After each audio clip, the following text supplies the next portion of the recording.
Cheers. Cheers. To episode 197. 197. 197? 197. I have this can of Zevia ginger ale. How's that? It's actually good. Ginger ale is like, even with zero Always sugar, good. ginger ale, it tastes like ginger ale. Yeah, agreed. I have water out of a bottle, out of the tap. Not the fancy stuff. That was a chop it to come see. Jesus, Alex. It was. Read the room. Body Yeah, armor. out the tap. Peach mango. It may have been harmless, but that was a Okay, chop. well, I said out of the tap because Evan always makes a big point to say that he drinks his tap water. It's good. It's better for you than bottled Not water. right now, he's not. But I can't now drink it Evan's out of the about tap to water now. die because he's been drinking tap water. What do you think about, Evan, tap water that goes into a Brita filter and then you pour from the Brita? Is that That's still tap no water? longer. That's no longer tap water. It's purified. It is purified to a certain What if extent. Tap What is if- out of the tap, Grant, I'm directly into straight your up just mouth. a tap water guy. I think the Brita filters are just a waste of space in the fridge. over ice? I always have ice. Evan, but the good thing with the Brita is the water is cold because it's in the fridge. So Put cold. ice It's in nice. your cup. I don't like ice, though. Oh, that's crazy. You don't like American. water then. That's what you're saying. I feel like my ice is tastes weird. You drink your whiskey neat, not on the rocks? I try to drink it neat for the most part, yeah. That's crazy. I love ice. Okay. It's one of It's the top Daily 5 Elmo's rules invention of all time life, is ice machine. is that ice makes a drink. Evan, you have an ice maker in your fridge, right? Correct. Grant, I was thinking about this the other day. In Birmingham, our fridge did not make ice. I've never had one that does. You've And had it it. sucks. Still don't have one. No, Oh, mine here now does. It's pretty cool. Pretty nice. that hurts. I use it like 5 or 6 times a day. Oh yeah, I put 2 ice cubes in my coffee every morning because I want to drink it immediately and I don't like it burning in my mouth. Put in my water bottle that I don't have to. My mouth doesn't hit the ice, then it's fine. You know what I'm saying? You have sensitive teeth? Yeah, a little bit. Yeah, you would. You Yeah. look like a guy that has sensitive teeth. Yeah, speaking of that, I got a dentist appointment next week. Oh, no. How many What? cavities we thinking? Over, under, a half? I've never had one. You're due. Knock on wood. When's the last time you went to a dentist? It's because you drink tap water, Alex. It's good for you. 6 to 8 months ago. No fluoride. I'm a regular at the dentist, Grant. I go to the dentist unlike you. I didn't wait 5 years to go to the dentist. I did a long time, but I'm good. Yeah, now. did you get that cavity filled or what? I had one cavity for not going in 5 years or whatever is pretty damn good. Pretty good average. And I got Yeah. a whole mouth guard to stop my teeth from grinding at night, so we're set. I don't wear it that often. Don't tell them, please. But I don't. Are you wear ever it going to go nearly back, though? Or are you going to go back in 5 years? No, I'm Or going to go Mercer's back. now going to make sure that you go every I need 6 to. Speaking months. of adult things, I need to set my yearly doctor's appointment. I'm due for that. Now, that's something I will not do. Something talk- I will not do either. Got to talk to him about my Alex, you remember when I lived with you in Birmingham? I was so fed up with my terrible circulation. It's so bad in the well, winter. that was really bad. You you actually needed to go. Your And feet I- were blue. I know. I went to the doctor and they did give me medicine, but it's like to lower your blood pressure because it like opens up your. Now, if people are doctors, please do not call me stupid, but I think capillaries to let your blood flow more. And it did work. I was like, oh my God, this is what normal blood flow feels like. I feel great. Maybe my it cheeks was are not warm. normal. Maybe it was too much. Well, and then you just kind of get immune to it. Then you'd have to up your dosage. And I'm like, at the time, I'm like 24, 25 years old. I really don't want to be on lower blood pressure medicine when I'm fine. So I just suck it up. But when I'm at work, sometimes my hands are so goddamn cold. Like it hurts to curl my fingers to type. I think I have a similar issue. If it's 67 in the office, my whole hands are no. I'm just trying to type. This is not going to work. Now they feel fine. It just depends. I don't know. It's so bad in the winter, and then summer it's fine because it's just the seasonal nature of it. It just sucks. Speaking of winter, we're having some winter here. It's not great. I saw pictures of the roads. It did guys look Cancel real everything. Shut nasty. everything down. Did not snow here. Oh, Snowed in Dallas. But it's been 30 every day, which is snow in Atlanta. They canceled the Hawks game because of snow. it's been just above freezing, so it rains and doesn't snow, and that's the worst kind of weather, I think. You walk out, it's dumping rain, it's 34 degrees. Horrible. we had that a couple of weeks ago here. Plus, I mean, that was that's 4 not days in a row. That weather stinks, but that's not the worst weather by any means, Alex. Trust me, 9 degrees weather. is like worse. Whipping weather is by far the worst. When it's like negative 15 wind chill is the worst weather. I'd rather take the wind chill over the almost freezing rain. Really? Because it's just wet, dude. Everything's wet. Yeah, gross and cold. Because it's still cold. Like, I don't know, but I know it's been like 10 degrees there, but 30 something is still very cold. Still not. We're in slushy mode right now, at least in our parking lot, and it's just gross. You step outside and you're sloshing around and gray slush everywhere. Yeah. My drive home from work on Friday was pretty treacherous. I was slipping and sliding everywhere. Took me a long time to get home. But people in Texas don't know that when it's cold out, you're supposed to let your car warm up. They don't know that. Really? They just crank it on and go. I'm like, you guys are not supposed to do that. Like, you're supposed to let your car warm up. They're like, what? For like 30 seconds? I'm like, in Michigan, when it's like 20 degrees, we warm up our car for like half an hour before we drive away. Yeah, sometimes I start it so early that the automatic turns off because it's been on too long, and then I have to like re-get in it. But my problem with that right now is I keep mentally forgetting to leave it on the defrost settings when I get out of the car. Like, I turn it to defrost, and then once it's good, I lower it once you're warm. I put it on myself, in my feet for my circulation. Why don't you do the feet and the defrost? That's what I always do. I like it on my hands too, like on my face. But the defrost is like up there anyways. It's like covering the top. Yeah, but it doesn't shoot at you. And then so in the morning, I don't get the full defrost because it's still set to the other setting. It's kind of wild. You just turn it to just blast heat on your face. I just put my right hand up and then I rotate hands as I'm driving, so I can grip the steering wheel properly. I got a problem. Steering wheel. I know I should get that. Wear driving gloves. I also could do that. Do not wear gloves in the morning. Just wear gloves. I say another problem of my gloves? I have nice winter ski gloves, but I leave them in my passenger seat, so I never have to fit them. So they're freezing in the morning. Put them on every day. They're so cold. Dumb. They take like 3 minutes for my hands to warm them up inside. Yeah, winter bodies me, man. I don't do well in winter. What kind of gear do you have for this ski trip? I'm a little worried about you. I got full snow pants for Christmas. That was my one thing. Was like the snow pants, overalls, for coats. I got a big like winter brand coat. I'm good. I'm gonna be warm. You got like a shell. What does that mean? Like a waterproof, like outer coat type deal. That's what the snow pants are. Coat. Yeah, it's all the same material, really. The coat is the same material as the snow pants. It's waterproof? Yeah. It's the real deal. It goes down at least to my past my hip bones. My father said something concerning about the ski trip, but we'll talk about that another time. Basically said if there's a ton of snow that we'll be cooked. We just won't know how to handle it. I'm more worried if it's going to be really cold. It's going to be miserable. It's not going to be that cold. February in Denver, man. It could be cold. I mean, yeah, no colder than it is in Michigan. Anyways, another weird thing before we get into actual sports. Right now. Don't worry, people. We will get into sports. But I'm guessing you guys are different. I like iced coffee more in the winter than I do in the summer. And that's a problem. Super weird. I know. I'm guessing I'm in the minority where I find myself ordering iced coffee more. Yeah, that's bizarre. When I'm cold, I want something warm. And when I'm warm, I want something cold. I mean, it's pretty simple. No wonder why you got freezing cold hands. You just carry your huge-ass iced coffee into the office every single morning. Yeah. Yeah, I want to feel bad for you, but you make bad decisions. The coffee, the gloves that you leave in the car. I mean, you're just doing dumb things. You're not helping yourself. You're not being proactive. Do you wear a coat to work? Yes. Like a winter coat, or do you try to I held out and wear as like long a as I could. coat? No, for the longest time, I was just wearing one of those little poofy, like Callaway Golf North Face ones, like a puffy one. And then I was like, I got to switch to this around Christmas time. I was like, I got to bring the big boy out. Evan, do you wear a winter coat every day? Just about every day. Like a legit one? Yeah, it's a Columbia. Your Michigan State one? Yeah.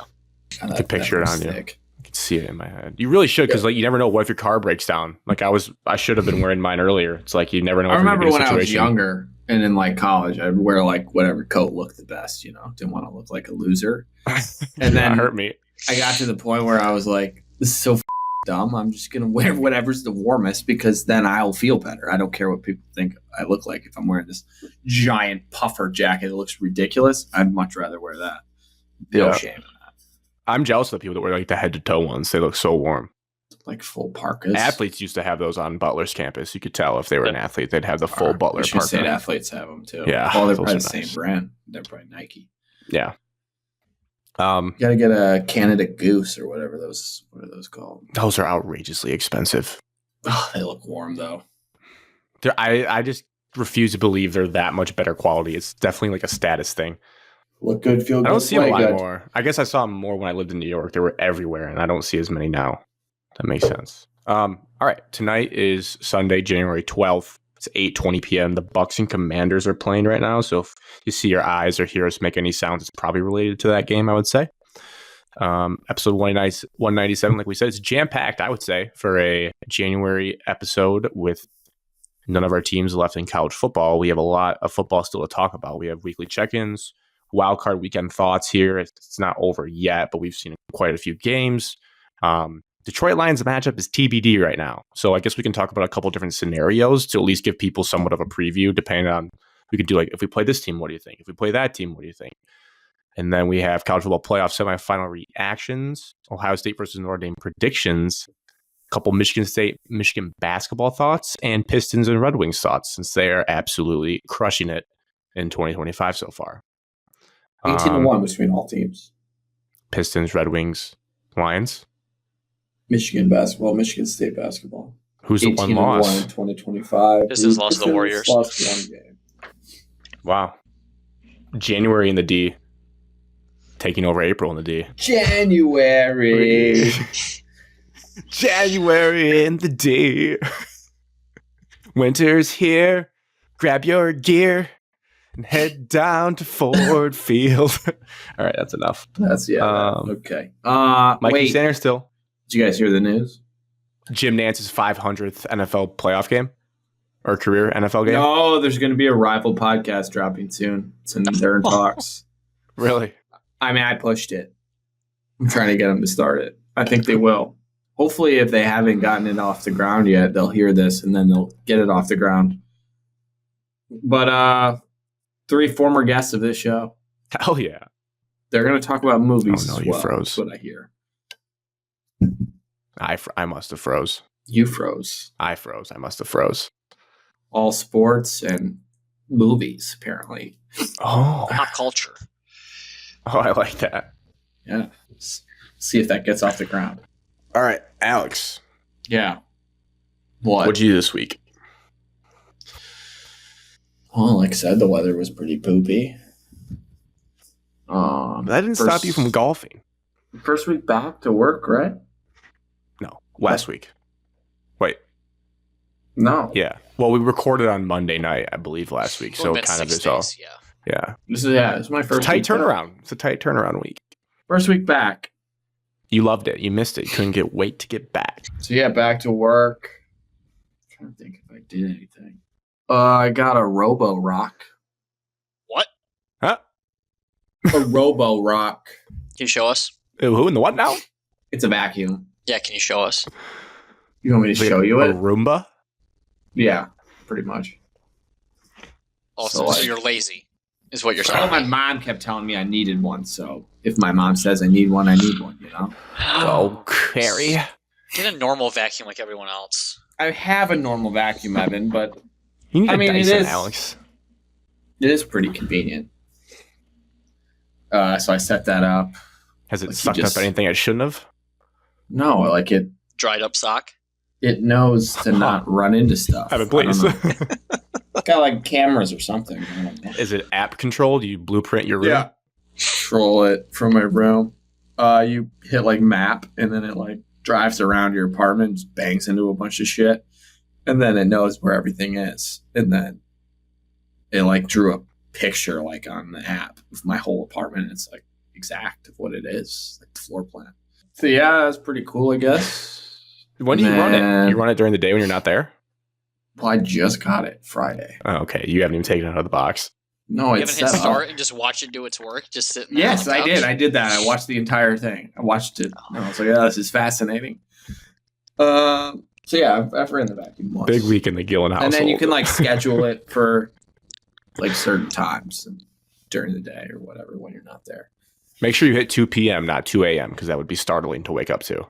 Yeah, because he goes, vacuum starting. Then you just hear motoring around. It's not my sock. Yesterday, I played pickleball for the first time since I was 18 or 17. Oh, wow. Since Evan, we played in You hopped gym on the class, trend, right? You're late to the party. Yes. Oh, yeah, we played a gym class. So I was like, oh, maybe I won't be as good as I was in high school. No, I'm better. I'm just really good at it. I mean, it's a super easy game. Everyone's acting like Grant, of all those crazy things you say about being like a professional if you gave us a year. I don't know if I'd call him crazy, but sure. I know what you're talking about. Okay. Yeah. I think if we like dropped everything we were doing and tried to get good at pickleball for a couple months, we would be like the best ever. Like, it's not hard at all. It's like one of the easiest sports I've ever played in my life. That wouldn't even be a challenge. I played left-handed for a little bit just for a challenge. Is that easy? I mean, I would probably gold medal in it. Maybe it was the competition that you were playing. Yeah, it could be. I mean, yeah, sure. You gotta look themselves. Also, it's just super easy to hit the ball back over. There's like nothing difficult about it. And then if you just run up to the front, as long as you're not in the kitchen, I guess is what they call it, the kitchen. Yeah, it's a little can't hit zone. But I mean, if you're like tall and can jump, you smack them back at people, and they panic, and you easily win every time. You know who invented that? Is just someone that was too lazy to play tennis. That's simply what that sport was. So yeah, if you're bad at tennis, you could be really good at pickleball. If you don't have the stamina to play tennis, you just play pickleball. What happened, Evan? Dropped it in a bucket. Lauren's good at football. An absolute bucket. You'd rather play the Rams or Vikings? You go to like a fitness center. We'll get to it. You go to like a fitness center with the red paddles. Oh, your AirPod. It's your string. They're gonna overturn it. Huh. I actually have like a set thing that I got as a gift. That's not like a. I mean, it's just like a paddle. No, it's like a little like it was a gift in a white elephant. Oh. It's like four paddles, 4 balls in a little bag. You should look out for the Barstool. I think there's a pickleball tournament. You should register in that if it comes around to Houston. Anyways, to answer your question, it's a suggestion, I guess. I thought that was a good suggestion. East River 9. They have a par 3 golf course, and then they have like 8 pickleball courts, and then a bar and a restaurant. Pretty fancy place. Holy shit! That like overlooks the city. It's pretty cool. Pretty cool spot. We go there for like networking events typically. It's because it's close to work. Hell yeah! And then today I played in a golf tournament in 45-degree dumping rain. Wasn't very fun. 18 holes. 18 holes. Teed off at 9 a.m. We finished. I got back at 5, so it was a long day. Whoa, that is 8 hours. That is a work day. Yeah. So 45 degrees, pouring rain the entire time. What do you guys think? What score won? Par was 72. Was it just your own ball? Scramble. 4 18 holes. 72. You said the scramble was? You shot 9 under. 45 degrees, pouring rain. What was the winning score first? Winning score was 67. 12. 5 under, Grant? You think 5 under won? You kept selling the weather, dude. You told us 3 times it was cold and rainy. I thought, wow, people didn't play well. People didn't play well because we did not play well. So yeah, I went 67. Sue me. That was a bad guess. Thought Texans were a little bit soft. I believe 67th. Yeah, 27th place. 27th place was 67. Bad guess, Grant. Fine. Evan, your guess? I'm not guessing again. The 12 under won it. 60? Sure. Yep. Checks out in my brain. We shot 60. Fun fact. You won. We finished 4th. So 52 won it? 57. That's just bullshit. The first 3 holes, we missed 6-footers for birdie. The first 3 holes, each one. So that was tough. Get good. Putting was a problem. But yeah, one of the guys in our group won a golf bag. So that was cool. Nice. And then we did they had a golf bag? Sexiest guy. Well, I was about to say, yeah, the best looking dude. They had a flop wall. What? On one of the holes. You're built for that, Alex. Yeah, so you get 3. Flop God. 3 flops over the wall into like air target board thing. So it's like 1 point, 3 points, 5 points, depending on the ring that you landed in. Yep. I got all 3 of mine over the board into the rings. I was like, oh, I did pretty good. And then one of the guys on my team made 2 of them. And so we won. And then the other challenge was they got some snow, I guess, and it was like a slushy, disgusting ice mess. And you had to chip out of it. And they thought that was so cool. I was like, I've done this in my backyard before. Like, this is nothing. So you won. So I made 2 of them in the cup. And then they were like, yeah, if you make the 3rd one, you'll win. If not, you'll get 4th and you won't win anything. That's what the guy told me. So I'm like, oh, so I have to make it. And I bounced it an inch past the hole and missed all the rings, which he completely lied to me. I would have finished 2nd if I just got 1 point. So I didn't win anything. It's pretty disappointing. But yeah. And then I got home and then I wanted to take a nap. But here I am. Thank you for your service. For this show. Thank you for powering through a day of golf. Yeah. I know. Doing the Lord's work. Evan, your week in review. Busy week. JV had 3 games. Went 3-0? 2-1. Okay. Beautiful. Other than that, basketball, some more basketball all week. Work, first week back since holiday break. And then you would feel like the city is falling apart today since there was a water main break, lost pressure. T's and P's. Boil advisory for the city. And so no school tomorrow because of it. So what are you going to do with your crazy night? I still have to work at the gym tomorrow. But you need water when you're at the gym. Well, that's not in Tecumseh. Water bottle. Oh, it's literally just Tecumseh. Correct. It's the city of Tecumseh only. If you so live all on the the people outskirts panicking, it's not that big of a deal because you could just drive to Walmart and Adrian and get some water if you need to. Well, yeah.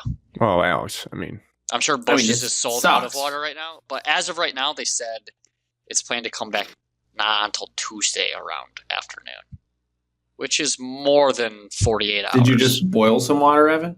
I have not boiled any water today.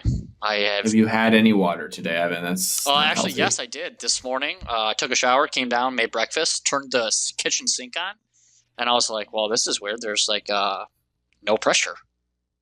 Filled up my water and left to go coach. So you drank some of it? Oh, I absolutely drank some of it. I made coffee this morning out of the sink. Can you shower? Is it okay to shower in the water? I think so. I think it's just not consuming it.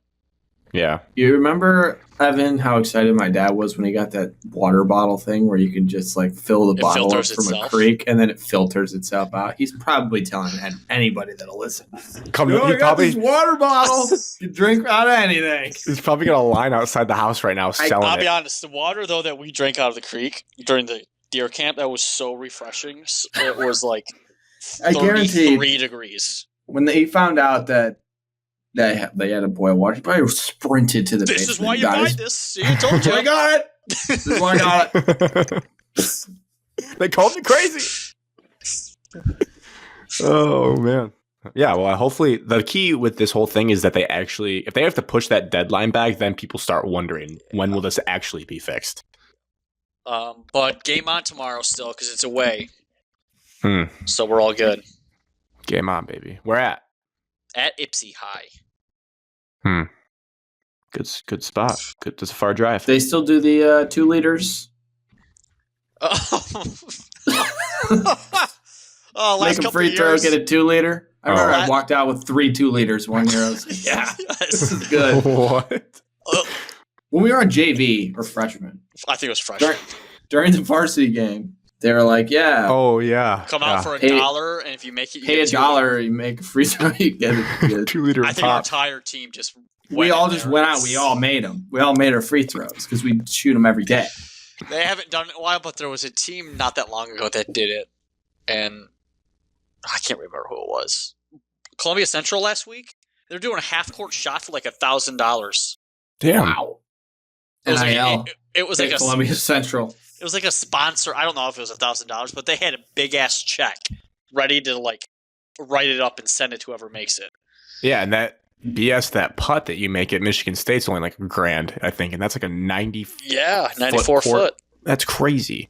People keep making that. Never forget my freshman year at college, one of the most dominant displays by a university ever, where Penn Station had a deal where if you made the half-court shot, you got a free year of subs.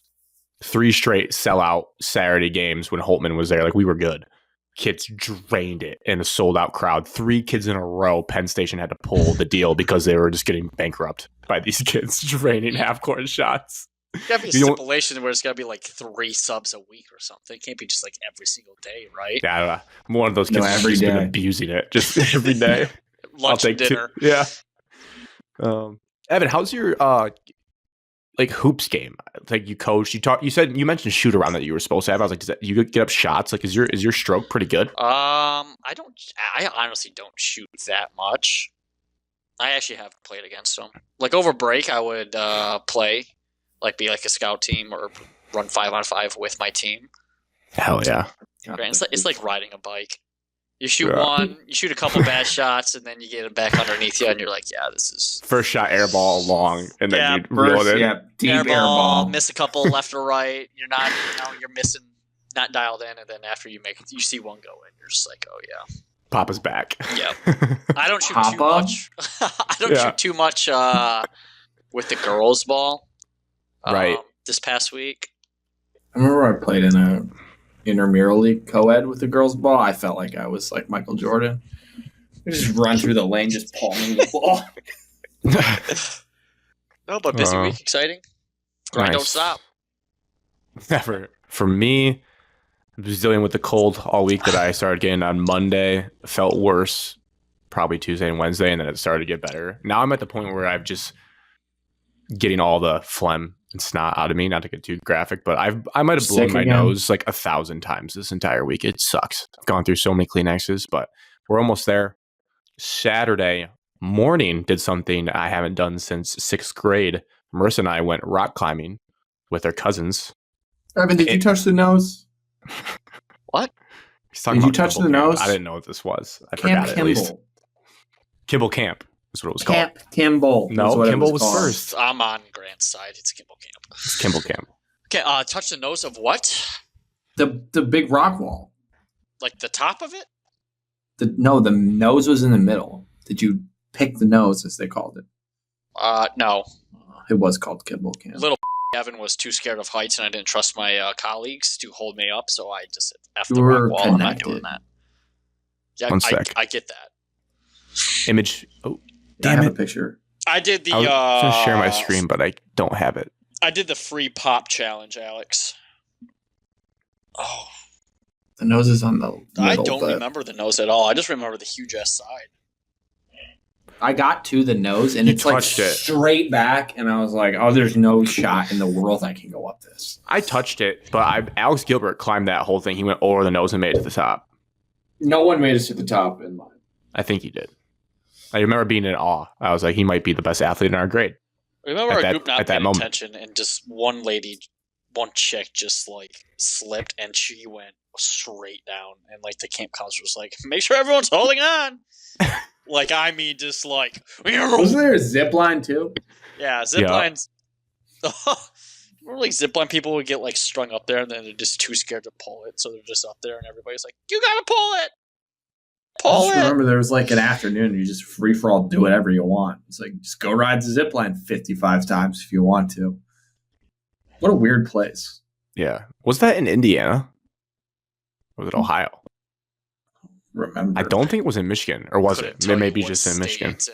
I don't think it's in the state. I think I can tell you. Oh, it's yeah, in Michigan. It's in Hillsdale County. Reading, Michigan. Yeah. What do you think is like the life lesson we were supposed to get out of that? I don't. Was it like churchy?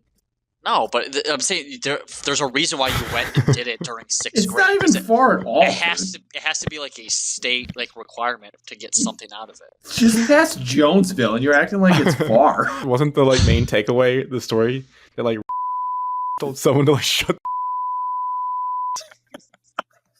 when it was time to go to bed? Yeah, dad told to shut the in my room as well. It was basically just a test of our dad's patience. Yeah. That went on the trip. My dad I can't did believe not they go. even went. Did your dads go? My dad didn't go. My dad said No, F my them. dad did No. not go. There's no shot that he was going. My mom went to Gettysburg. Evan, your mom went to Gettysburg, right? I don't think she did. If she did, I don't remember. No, because Evan stayed in the cool kids room. Like if you would have to stay with your Evan parent wasn't in the in the hotel. cool kids. No, my room. mom went to Mackinac. My dad went to Mackinac. My mom went to Mackinac. We weren't allowed to hang out around the campfire because it was too late, so I got to stay in my room. No way. Swear to God. Never forget Remember- Mackinac. Mackinac in the pool. People were going berserk I never went in to the that pool pool. at Mackinac. I know that for a fact. Your mom didn't let you swim in the pool I either? think I just didn't even know it was a thing. I didn't even... Wait. Back to Gettysburg really fast. Evan, we stayed in the same room, I think, and we didn't have a chaperone. No, we didn't. It was Yeah, me, you, Wyatt's Cody, room went and crazy. Gabe Lopez. We didn't have Wyatt's room though. We had Wyatt Gabe had some Lopez with characters us. in his room. That's why. Cody McCray was our chaperone. Yeah. That tracks. We all Class made president. coffee. We made coffee as soon as we got there at like 10 o'clock at night. We're like, because you can. Because we can't. We watched Zach Randolph beat the Dallas Mavericks. I don't remember. I don't know how you remember that much detail. Oh, trust me, I remember watching Zebo. Boys' night out. Oh, that's funny. Yeah, anyways, did rock climbing. Very tough to do. Show us the picture. I don't have it on my phone. I'm wearing pants next time because you rub your knees up against the wall. I got a little rug burn basically, but it's called Dyno Detroit, DYNO Detroit. It's a cool facility. It's like they got a bunch of high rock walls. It was very busy on a Saturday. I'll try to find a picture here, but I'm thinking of the three of us. I'm very confident Evan would be the best out of the three of us at rock climbing. I think he's got the best leg strength for it. The only which issue is reach. I think that's a more overrated Like, I remember aspect as a of being kid- good at rock climbing. It was difficult because I couldn't reach the next closest one. Yeah, but I think if you have good I feel like now I would be pretty good at rock climbing. I still think Evan would probably be the best. It's smaller, more agile. my reach didn't help me explosive. nearly as much as I thought. I'm just going to run up that thing. It's like a cat. Like I'm trying to Venom. find a picture, but none of these are good quality. I saw the pictures. I'm trying to show Evan one of what the place looks like. Open image and new tab. Oh, there we go. So this is what they got. A lot of walls and a lot of different courses. Holy shit. It's pretty tall. But what Kimmel Camp needs to up its game. what I was explaining to Alex is they have these little stickers on the wall at the bottom, and they're color coded, and they tell you how difficult it is. But Not you look at colorblind friendly. this wall where my cursor is, you can only if you did the pink route, you can only use the pink colors up. You can't use the black that are next to it. That's cheating. and apparently, if you do, people freak out. they don't, but it's Hey, you! They If don't- only. Get your ass down here. you get booted off the wall. No, they don't care that much, but They it's cut just your line. Oh! you fall into the pit of Like the misery. Lion King. Yeah, but it's very tough, very sore. I think the stamina aspect of climbing, I underestimated. I did one of the easiest routes, got to the top. I'm that wasn't bad. And then by trying to I did the same route at the end, I could get halfway up it without just being absolutely gassed and wanting to be done. So that was fun. Pretty sore the next day. Let's see. My other announcement that I said in the chat for the show, gambling hiatus until March Madness begins. About time. You had credit a to you, problem. Alex. Probably your biggest wish. No NFL playoffs, Grant? Playoffs are done. College football playoff finals done. Just going to wait till haven't March Madness. Gambled in 2 years, maybe. I mean, it's not you're going to be okay. Yeah, I've actually enjoyed the games. You just watch the games without having any real genuine dollar interest in it. And, it's pretty fun to just watch ball, You can enjoy instant classics better. Yeah, because you won't be with- upset when they doesn't go your way monetarily. Right.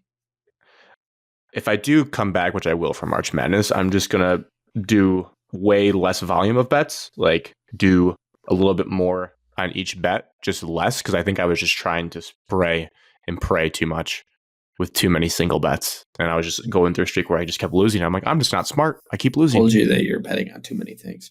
What do you guys think of let's just getting an Airbnb for March Madness first weekend, Thursday through Sunday? Just a giant man cave Airbnb with like several TVs. We all just go. It has to be in a gamble legal state. And we just watch March Madness for 4 days straight. Drink tons of alcohol.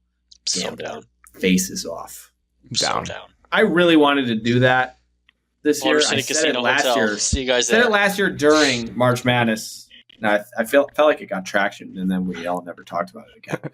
The hard part is the location for everyone. Motor City Casino Hotel. Well, I have to realize that I'm the furthest away, so realistically, no one's going to come anywhere near me, and I'll have to travel. But for the rest of you, Evan, it doesn't have to be that expensive. Like an Airbnb is probably cheaper. The FanDuel Sportsbook at Motor City is not that big. I finally saw that when we went to the Munising game last weekend. And also, I think we would want to be in a place where we could, like, drink and never have to leave, and say like whatever we want to say. Correct, because get mad at college athletes. We're bad boys, and just want to be able to yell Kalkbrenner's Inferno without freaking anybody out. Just pick somebody's house to do it. That too. All right, let's hop into actual sports. Wildcard Weekend NFL thoughts. My main takeaway is that, well, and so far up until this game, it's been pretty chalky with all the seeds involved. What'd you see, Evan? A fight? Daniels just got absolutely rocked. Oh yeah, he did. He left his feet, and then the other guy just lit him up. Up until this game, all chalk with the seeds. Caveat being the Chargers were favored to beat the Texans, so that kind of is an upset in terms of what the gambling line was. But I would say a lot of people, I think, have talked about how boring it's been so far. I will say they haven't been the best games, but my main focus was to get to the divisional round with good matchups intact, kind of like March Madness, where like you still want the good teams to play. And Bills versus Ravens is about as exciting as a neutral fan for me to watch in the divisional round as it gets. So I'm cool with what's happened so far in the NFL. Yeah, that's a good point. Any thoughts on the games? Evan, I know you're college over NFL. It's probably been a good weekend for that crowd. I like Justin Herbert a lot. 2 of the picks were not his fault. The one he threw over Ladd was the pick 6 was questionable. Was it? I think it was questionable. I think it was catchable. But yeah, Will Dissly's interception, not his fault. That was tough. Obviously, the Chargers clearly don't have enough offensive weapons. Bunch of big drops earlier in the game too. They had 2 big drops. Snooze fest of performances. Does Colston Loveland feel like a surefire Charger? Tyler Warren feels like a surefire Charger. Yeah, good call. Yeah. If I ever seen a hardball player, that's him. Tyler Warren would be nice. Yeah. It's just like every offense has been bad. I get it's the NFL and like the defense puckers up a little bit, offenses pucker up a little bit. But come on, we can't score 28 points, 30 points in a playoff game. After a week to prepare, your best effort forward. No. Does it make you nervous at all for our offense puckering? No, I'm the complete opposite. I think our offense can't pucker. The gap is that much bigger. We're that much better than everyone. Like our offense is puckered once. Are you guys concerned that Ben Johnson and Aaron Glenn have had a lot of interviews this week? They've all been Zoom interviews. No, they've done that. They did that last year. They did it. I had to tell somebody that. They did that before the Rams game last year. We played this weekend last year, and they did the same shit. I had to tell Papa G that. Wow. Jack Sawyer fan club. Yeah. Why are you so worried? But that's what happens when you get good is your coordinators interview for jobs. Ben Johnson was on a plane to the Commanders to accept the job, and he said no and turned that plane around. Yeah, he did. So he said, let's see. Text from our dad segment. Don't like Glenn and Johnson being so distracted this next week with interviews, and then 2 spaces because he bubbled it down. Dan Campbell had a press conference that said he's going to spend a bunch of time with his family. They're only going to practice 2 days this week. Yeah, this week was for fun. I said. They don't even know who they're playing. They don't even know who they're playing. This one is no different. I will say, in terms of storylines that get overblown, I, again, don't care about colleges nearly as much in the NFL. Good for CJ Stroud to get the Harbaugh monkey off his back, because between Jim and John, there'd be two people that you would not want to get beat by that many times. So good for him to win that game. I feel like the narratives around him. I guess, what do you guys think about Justin Herbert after that performance? That was a big talking point. I still think he's talented. I'm just not sure what to make of throwing 4 picks. I know, Evan, like you said, 2 of them, whatever, but just didn't look that good. Pressing, and then he has to do something, and the Chargers offensive line probably played their worst performance. The Chargers are a run-first team. They don't have offensive talent at the receiving corps to chuck the ball 35, 45 times a game. So if you can't run the ball, it's a one-trick pony. Houston dialed up every single blitz, and the young offensive line that the Chargers have didn't hold up. Jared Goff threw 5 picks against the same team. You were there. I was there. It was tough to watch.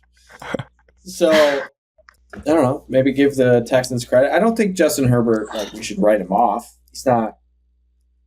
I still think he's really good. No. He's never really had a legit one playoff game. We don't need to overblow around him. Everything. He needs weapons. He's got to get that McConkey's his best weapon. He is, no offense, white chocolate. I mean, he's sick though. Skin color aside, he's really. No, he's really nice. It's not like he's good for a white guy. He's just really good. Some talent in the wide receiver free agency. Like Amon-Ra. Similar vibes. Some trade options. There's a couple solid wide receivers. J.K. Dobbins is their number 1 running back. He's never played a full season in his career. On the flip side, Nico Collins, dog, had a hell of a game in one of his first playoff games, or young playoff game career. Question for the group. I wrote down a lot of questions tonight. First one I got: which remaining teams do you think could win the Super Bowl? Bills, Ravens, Chiefs, Lions, Eagles. Evan, you are on Ravens, even though you don't like their running back? Well, I'm saying they can win it. Are they going to, though? Lions, Eagles. I think those are the only 2 teams in the NFC that can actually win the Super Bowl. In the NFC. I think there's 5 total teams that can. Yeah, 3 in the AFC, 2 in the NFC. I think if the Ravens come out of Buffalo with a win, I think they'll be favorites to beat. I think whoever wins Bills Ravens is beating the Chiefs. That's probably going to be the popular opinion, especially if they beat that other good team that week. They're going to have all the momentum. Yeah. Touchdown Manders, 7-3. Oh, flag. I just don't know. And also, Chiefs are going to beat the Texans, but I don't. I think the Steelers had an idiotic. I think the Steelers had an idiotic game plan going into the other night. I couldn't believe how bad they looked. I just don't get why we're crashing down hard on the running back every single play and letting Lamar keep it. You let Lamar give it, and you let the other 11 people tackle the running back instead of be 1-on-1, 2-on-1 with Lamar keeping it so many times. It's just it's zone read, spread defense, and they are not running the principles that they should be running. They're saying we don't want Derrick Henry to get his. Well, he got his when they just ran power or pistol. Now you're letting both running backs get whatever they want by you just crashing down on the running back super hard. Yeah. They're a nasty duo, those 2 in the backfield. It's a nice combo because it makes Derrick that much harder to stop. That's why I would be scared to play that. Instead of having to worry about Ryan Tannehill maybe running for 3 yards, you have to worry about Lamar Jackson running for 35. I think, obviously, Baltimore might be offense not at 100%. Obviously, with Zay Flowers out, there's some question marks there. Better without him, maybe. No, I'm just kidding. But he played well. As a Lions perspective, since that is a Michigan show, I'm thankful that the Bills, and again, this is looking ahead. We have all of our business to handle still for the NFC, but I'm just talking future. I'm happy that the Bills and Ravens meet in this round because they are. I need both those teams to get eliminated for us to have the best chances in the Super Bowl. Bar none. No Doug Grant. But I think us going against the Chiefs is our best path to victory in that game if we were to make it there. So I'm thankful that one of them has to get eliminated this weekend, and then you just hope they get eliminated in the weekend after that. It is crazy that we've reached the point. Like, the Lions' kryptonite is like good quarterback play, like from the opposing quarterback. Especially mobile and extending plays. And we're to the point now where we're like, yeah, we want to play MVP, back-to-back Super Bowl champion, Patrick They can't Mahomes. win it 3 times. They can't. They can't. We Well, want, be fair. We've beat the Chiefs. We've seen it. we Our eyes have want seen Patrick Mahomes. Kelsey They didn't list, have asterisk, Travis Mike Kelsey Tirico. and Asterisk, Chris Jones. Mike But it is crazy. That's the world we live in at this moment. It really is. I mean, I'd love to play. Maybe, would you rather play the Chiefs or Texans? Barely got out of there alive. Texans, I think. Texans. What is Sure, Goff Goff defense. would never throw 6 5 picks. interceptions again. Both good defensive coaches, though, so I don't know. Now, can I say this? If I had to rank the AFC teams left, I would rather play in the Super Bowl. Again, we're not getting cocky. We have to handle our stuff. I'm very worried about the NFC as well. But I would go Texans, most want to face, then Chiefs, then Bills, then Ravens. I would take the Bills rematch with more healthy team over playing Baltimore, who we haven't played since we lost to them by 40 points last year. I just don't love that matchup at all for us. But they're both those defenses are you can run on and you can get points on. Ravens' defense isn't very good. No. What scares me about Secondary is. the Chiefs and Texans is they are gritty playoff defensive teams, I think, with their coaching staffs.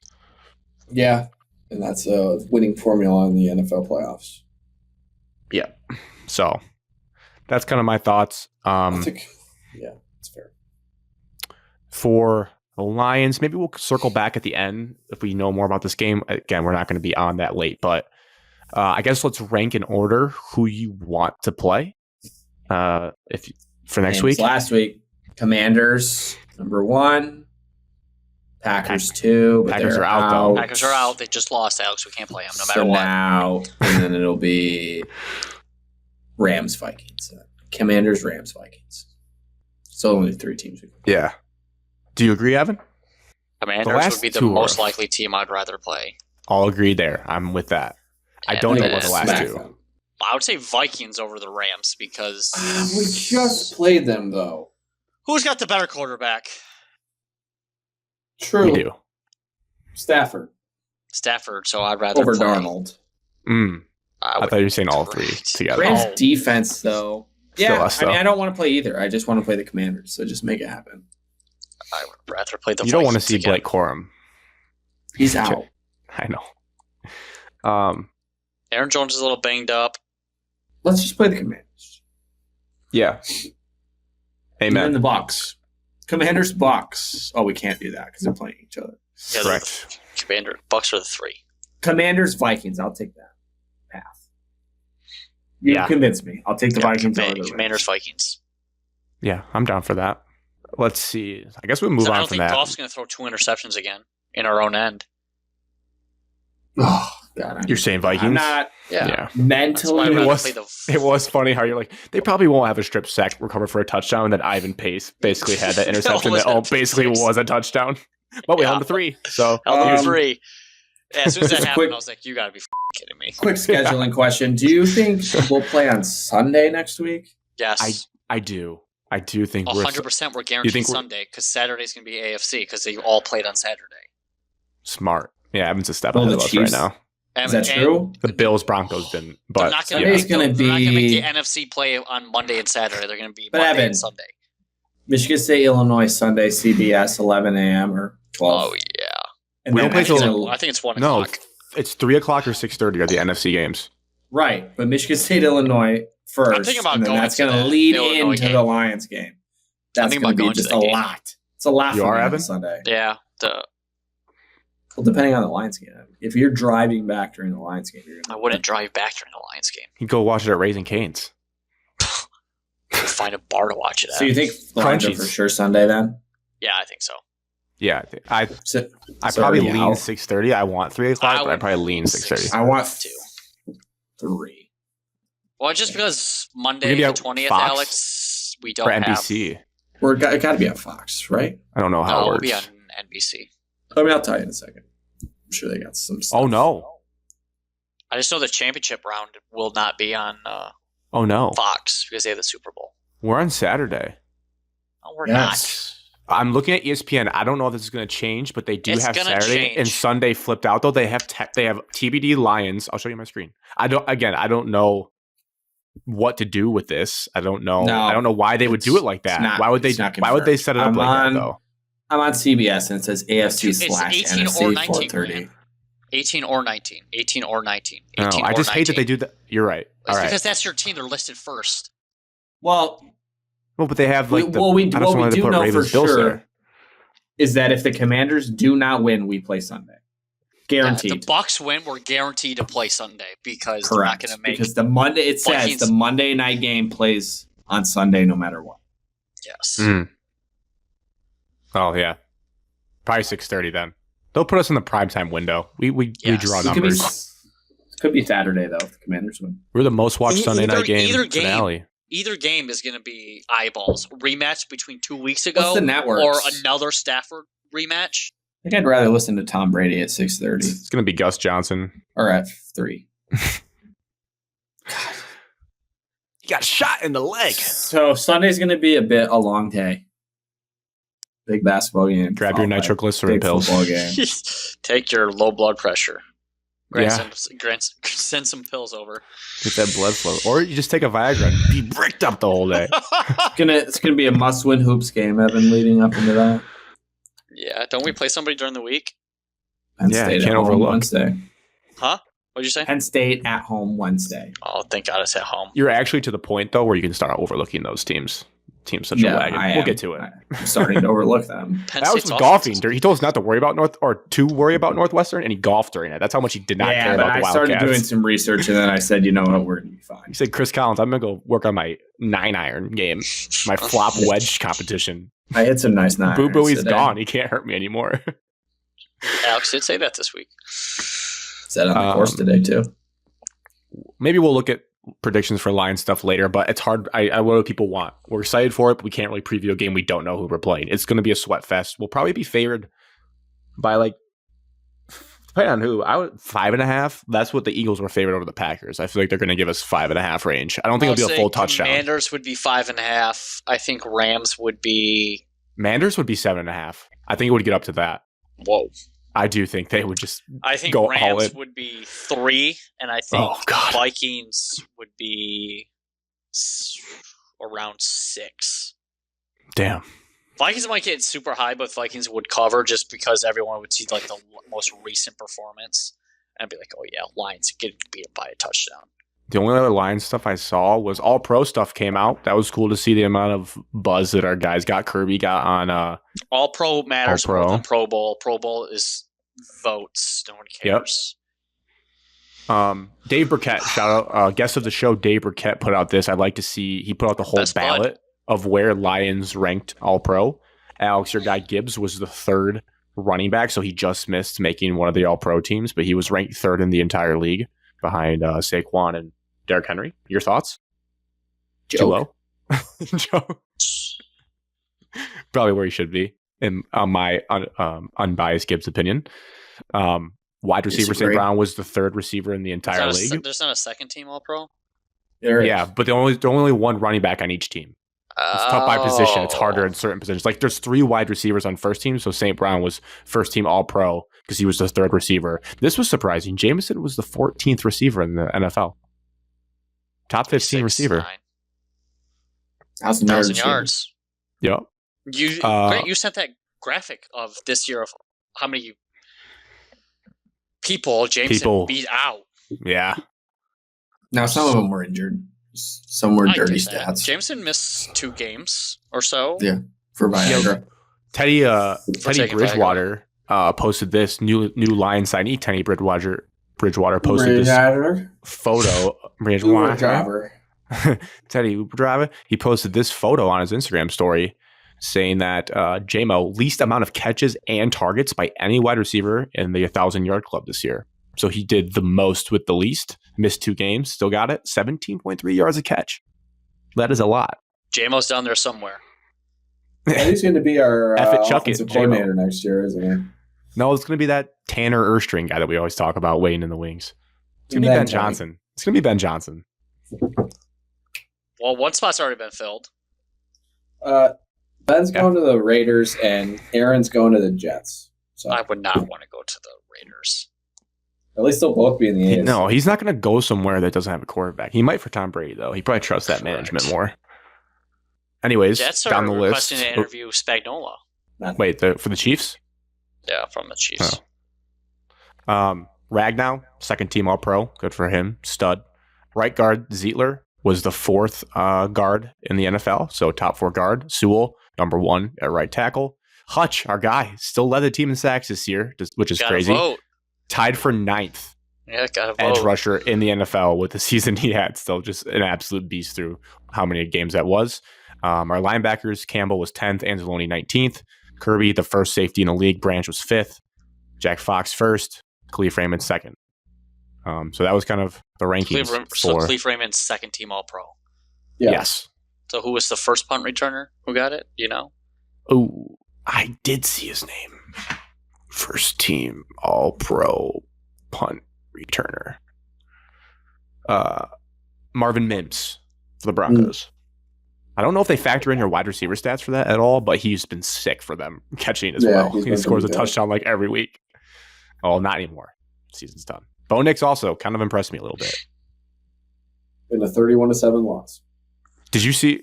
You were golfing. Not to, accuse you of anything. I saw I was close for a half. No, just the highlight of his first touchdown throw was stunning. It was such a good throw. Getting drilled in the ribcage. Like 40-yard bomb. And I was like, this kid might have it. But again, MVP, what are you going to do? So that's the Lions. Let's move to college football. Transition here.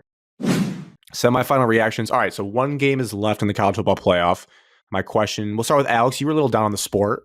How do you feel about the format? Thursday night. How do you feel about the format now and the teams that's drawn out? I think it works. I still think it should be 8 teams. I still don't think we need 12. I think 8 is the correct number. Okay. And we're seeing that. But 12 is, I guess, fine because then you can weed out some teams that don't deserve to be there or find out who did deserve. The games this week delivered. I enjoyed them quite a bit. Good action. Great action. Really, Thursday really night, good that football was game. Thursday night. My kind of games too. I love when there's running and defense and they're not just like blowout Big 12 football. So it was like the perfect mix where it was like really every possession felt like it mattered a lot, but there was still enough of offensive firepower at the end to keep everyone entertained. Feel bad for Drew Aller. No, for him. I did in that moment too. I don't know if I'm soft. I didn't want to it was a terrible throw. He's a kid. He made a mistake, but the camera shot was tough. I felt so bad when they showed him. It's just mean. So I feel bad for him. I don't feel bad for Penn State as a program. I don't like Penn State. Don't feel bad for James Franklin. No, but no. I do feel bad for Drew Aller. Feel bad for Abdul Carter. That guy's a boss. Big Marcus Freeman fan. I'm starting to become a huge Marcus Freeman fan. It's a problem. Seems like a great guy. Yeah, he just seems like. Did you guys see the press conference stuff where he was getting annoyed with James Franklin? Yes, and I also watched Marcus Freeman's annoyed with James Franklin men's health workout that he does. He did a workout for men's health. He just rips out 315 on bench every day. Jesus Marcus Christ. Freeman does? Yes. Sick. Oh my God. And he squats 400. He's a former Ohio State linebacker. It's not like he's Joe Schmo. Then he runs a mile and then he comes back. And I'm like, it's not he does Brian Kelly trying to lift do every it. day. I just think it's sick that when your coach is jacked and can back it up. I don't want to say something to piss off Evan, but Marcus Freeman seems like the discipline and motivation that PJ Fleck thinks he is. Yeah. Marcus Freeman's actually really good.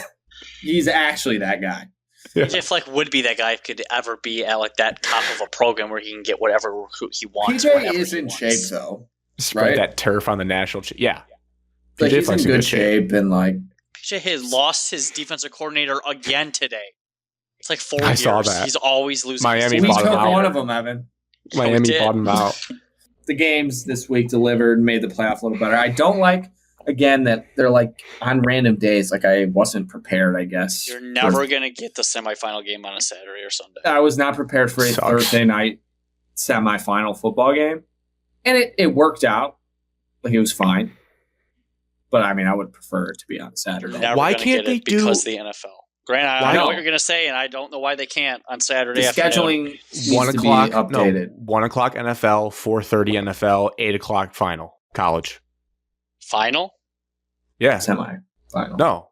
This Saturday. Why does the title game not played this Saturday between Ohio State and Notre Dame after They the just NFL game? played 4 days ago. No. Yeah. They got a whole week. Still a week, 11. That's more than a week. They played It's on more than they normally get. Friday. Ohio State played on Thursday, Friday. They Friday. could play this Saturday. Correct. Okay, I get you that. Yeah. I don't need you. But the national championship's always been on a Monday. It I doesn't know. need I'm to just saying always it shouldn't continue be. to be. It should be on college football's day of Saturday. And I think We that would changed be all the perfect. other schedule. Might as well I move that agree game. with you. It should be on the Saturday. Take that NFL audience and swing them into a football game for college and get more fans to watch college. That's why you should make the college game sandwiched in between the NFL games. That would work That's too. not Like what the- I want. like the I would want the semifinal. college game to be last. Semifinal this Saturday instead of Thursday. Okay, Friday night game. I can live with that. Push one back to a Friday night, and then one of the semifinal games be on Saturday afternoon. You have an NFL at 1 o'clock, and you sandwich the college football game in between, and then you No. have your No, NFL at night. no. College Yes. football, big games are made for prime time. Honestly, I didn't hate the Thursday game. I just didn't like that. You're saying big games are made for prime time, Popped but up the in the AFC or NFC championship game is going to be at 3 o'clock every year. But on their day of Sunday. Yeah, but on its day, and it ends in the dark. No, Ivan, I'm fine with time. I A don't game care. at I just 4 want o'clock is going to end in the dark if you're a college football. Well, that's all I care about is that it ends in the dark. It I will would end take- in dark I would take 1 o'clock semifinal game for college football if it was on the correct day. I would take that over on anything. Saturday. I Yes. 100% agree. I just think there's some scheduling kinks they got to work out in this Oh, you college think? football playoffs. The entire sport is like battling right now when to do things. Well, also, we're gonna the fix problem that. is that the semifinal games are on ESPN, and ESPN is never going to lose its battle with the NFL on CBS or Fox. They Well, want their also, own like time we said slots. last week, like college football needs to be over at this point. I can't believe we're waiting another week. Yeah. Like we're playing our last college football game January 20th. That's just insane. Too Or long. whatever. Like that can't work. Well, you So- got the media, you got the whole media weeks and the championship Yeah, week. and then I want to cut some stuff out. That's what I'm Super saying. Bowl's 2 weeks after the championship Trim game. the and fat. Nobody bitches about 12 it. to 8, and then you move everything up a week, and then the national championship game will be tomorrow, and we'd be done. Done. I solved it for you guys. You're welcome. The NFL is already too long. We don't need more weeks. We definitely don't need more NFL.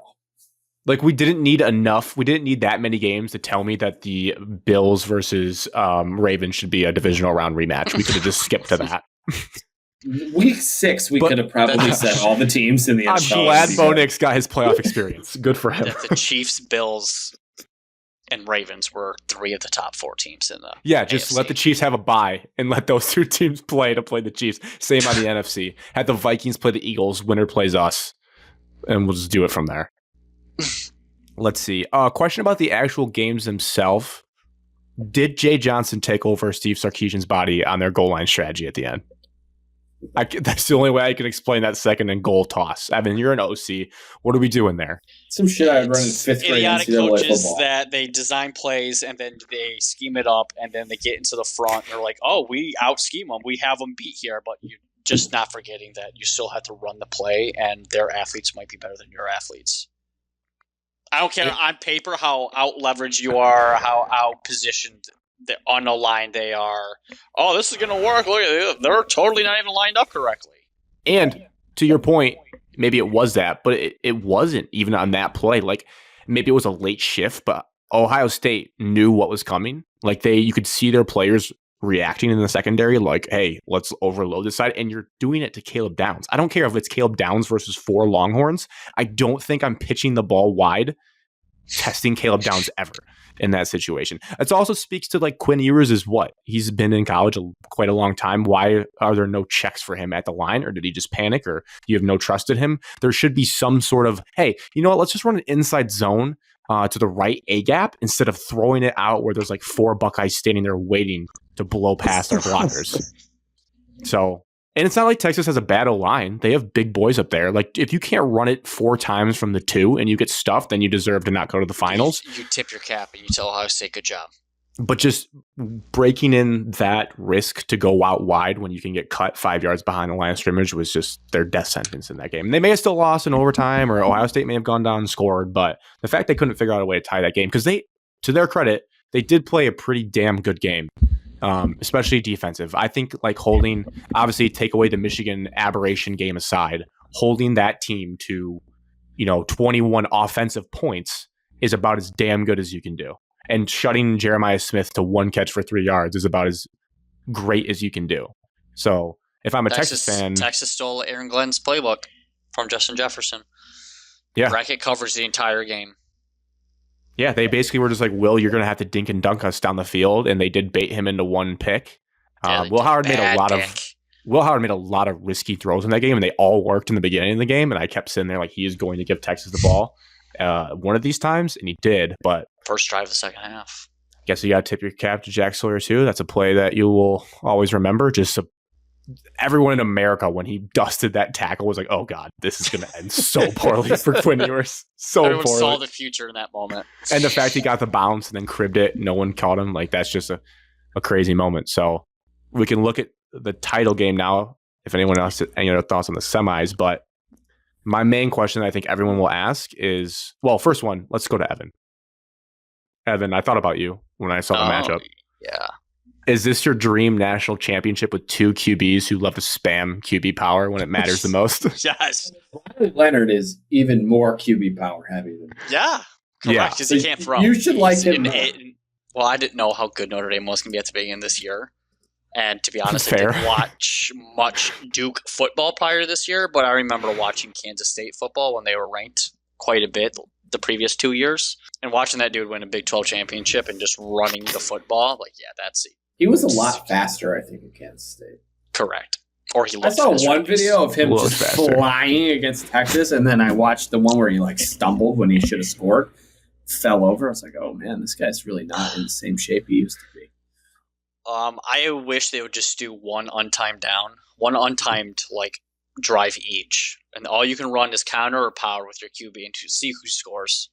That decides who gets the ball to start the game. A little warm up. Yes. I love Twitter because, Grant, we share clips now of offensive plays, and some of the plays is just therapeutic to watch. Coach Dan Casey, great account. He just always, I don't know, he's just got the clips down. He knows how to cut them. He's always got them up, and they're good stuff. The question that people will be asking all week, so we'll ask it first, Alex. Can Notre Dame pull off the Michigan type game plan blueprint to win this game? Yes, Notre Dame's a 10 times better team than Michigan. Whoa, Evan, you're stealing my thunder. Okay, go ahead. True. Well, I was going to say, for one, Notre Dame's 10 times better team than Michigan. 11 times. That is what I was going to say. Never played us, though. We'd have to see it on the field. No, they are. Ohio State struggles with mentally and physically tough teams, tough teams. Michigan, somehow in that game this year was tough. I mean, they weren't. Gets more unbelievable as the season goes on. Still not sure how that happened. But shout out to KFM's living room. We'll never forget it. Yes, Evan. Sorry, he wants to interject. However, glaring weakness on Notre Dame's sideline. Penn State idiotic from going away from it. Penn State's no huddle zone offense or run game was masterclass. I thought they were going to win in the first half, is a for sure. Zone run I was team. nervous that Penn State was going to win. Notre Dame's down with their top defensive tackle. They're a little undersized, but they're quicker. However, Ohio State's, they got to be just licking their lips about the run game situation that they have. Alex, your other keys? Number one, can Notre Dame run the football? What do you guys think, yes or no? Yes. More time for Jeremiah Love to get healthy. He hurled a guy as well with a bum knee, so he's fine. They said he had a bum knee, that the brace was precautionary, not needed. He just felt like peace of mind. LJ Scott run. Oh my God. An LJ Scott run, and then he better. Le'Veon Bell'd somebody. Bigger moment, yeah. So if one, can Notre Dame run the ball? If the answer is yes, well, their offensive line is banged up, so they're going to need to look at that all week. Can Riley Leonard not throw picks? Unknown. He's pretty bad. Probably good for at least one. Gonna need him. Pretty solid. Yeah, he looks that guy actually was pretty underrated. good. Back up that 3 points, huge down the stretch. It'll be Underrated CJ driver of Carr the game. next year. But Yeah. yeah, I think the whole game hinges on can Riley Leonard make a couple big time throws. I don't think so, and that's why I don't think they can win. But I think they can stay in it for a while if they can run the football. But I don't think they have enough to win. Unless Riley Leonard comes out of his mind and makes some big plays. And they have some explosive downfield National plays. championships in Atlanta. Yep. Yeah. And it is one of those things, last game of the year, like you can run Riley Leonard 17 times if you have to. I mean, if that is your 25 best times. move, You're going to have just to. send him until he breaks. Hopefully he doesn't, obviously. He does Same not with- have an NFL career, so it doesn't matter. Same with Will Howard, where like if you have to hit that button, you should do it. Again, Ohio State has more offensive weapons. The one thing that I would caution Notre Dame, I know their coaching staff is an avid listeners of this show. They are. They do have a 6 secondary. They've had some injuries to it. The Benjamin Morrison kid, who's going to be like a first-round pick, is been hurt the whole year, so he's not coming back. But they do still have great. Xavier Watts, I think, is still there. They have great players. I don't know exactly what their tendency is in coverage. I would just tell them, even if you think you can play man, like if that's what you like to do, I would not do that. And I would do exactly what Texas did and just hope your secondary is as good. Because even if you think Xavier Watts or another good cornerback can handle Jeremiah Smith, I assure you they cannot. And I'm not trying to be mean to any of them. It's just how good he is. I truly think the method, which is rare for a college offense, normally you want to heat the quarterback up with blitzes. But I do think taking the Michigan approach, taking the Texas approach, and just bracket coveraging him and hoping that Emeka Ibuka and G. Scott and Carnell Tate beat you is the way to go, and hoping you can get pressure and stop the run with like 4 to 5, 6 players in the box. Because I don't think trying to get cute and blitzing and going man up is going to work. I think they will just do what they did to Oregon if you do that. Also, Penn State kind of ran the ball okay against Notre Dame as well. Yeah. Which is a little bit concerning because if Notre Dame can't stop the run, then they're dead. Yes. They're like it'll be not close. But yes, I agree with you. But there is a world, I think Ohio State is so in the mode now where they know not to neglect their stars that I don't know if they would commit to the run the way Penn State would. Maybe they will though. I don't know. Penn but like State that is certainly drive, not well coached. their biggest drive of the game, I think, Ohio State, they threw the ball like 8 times in a row until they got to that 4th and 2 when Will Howard kept it. Like they were just like, we are throwing and we will run. And they did with the goal line with Judkins. He had those 2 runs that were like identical. And he looks like a bully down there. Grant, who do you want to win? Notre Dame. Easy. 7? Like Ohio that's- State. But Alex? Notre Dame. Caveat being though, like seeing either of these teams win makes me annoyed. It's not like I really am going to be painting my face ND on my cheeks. I don't care that much. Oh, I'll be But happy if for I Marcus had- Freeman because I'm a big fan. All right. Yeah, I like I'll be that. happy with both, but I'm cheering for Ohio State. Mainly just shut up the Michigan fans. That's why I'm doing it. Yeah, those are my 2 Also, have a questions. good point, Evan. My 2 questions related left to this game since the Michigan aspect. One I'd kind of put as more just for myself to feel better. I asked, like, would you rather have Michigan's 2023 season or OSU's 2024 season if they win the title? I think Ohio State's 2024. I like the revenge arc of Ohio State's 2024 is pretty cool. They've won better. They beat better teams. First team to win the 12 team, if they do. I might be biased. I think it's obviously Michigan's 15-0 season. I think that's the one you would like You're of look course back on biased. better. That's why you asked the question. I think most people would. You're asking the question to make yourself feel better. You said that pre-question. And it's just to make Michigan fans feel better. Correct. And I'm not going to sit here and You say, still like, beat them. I'm not But- going to make the jokes. Like, I'm not the type of fan that's going to make a joke in 10 years. Like, oh, like, couldn't beat us that year, though. Like, Wayne and Natty is awesome. Write that down, Alex. No, Right. I already am going to say, Grant has said to us many times, whoever wins the rivalry game in that season doesn't matter if the other team wins the national championship. He said that. Yeah. It's on But record. I know for a fact for the diehard of like Wyatt, our friend Wyatt, Evan's brother Wyatt, like it does deep down matter to them. Like that's how intense that rivalry is. That's why it's so awesome is that when they go into the season, your 3 goals being beat Michigan, win the Big Ten, win the Natty, they'll hit one of three of them if they win it all. Still an amazing season. Like, they will be remembered as national champions. 1 of 3. But deep down, like, if you ask the Ohio State fans, they're not going to look back at the 2024 season, I don't think, as fondly as like other national title years when they were able to accomplish those goals. Because they win multiple. Sure. Yeah. The difference being, like, Michigan won one in our life, most of the people we talk to's lives. Yeah. We're not really going to count 1997, I don't think. I mean, Sure, 1997 is a title. Nebraska would have won. Either way.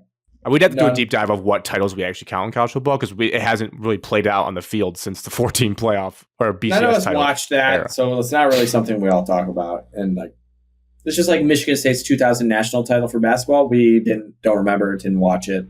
It's not really ours. Besides the point. So, Michigan has won. Ohio State has obviously won. They won in, 2014? 2002.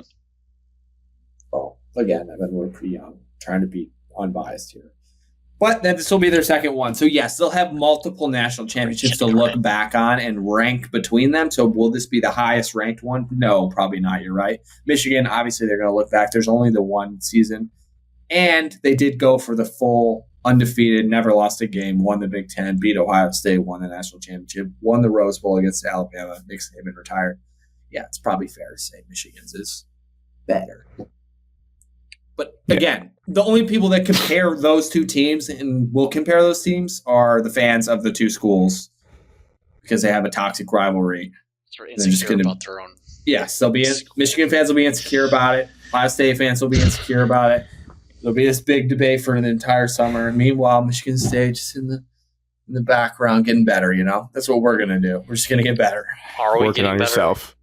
It is a unique thing, though. Like, I'm curious how I would feel, like, why it's the first one.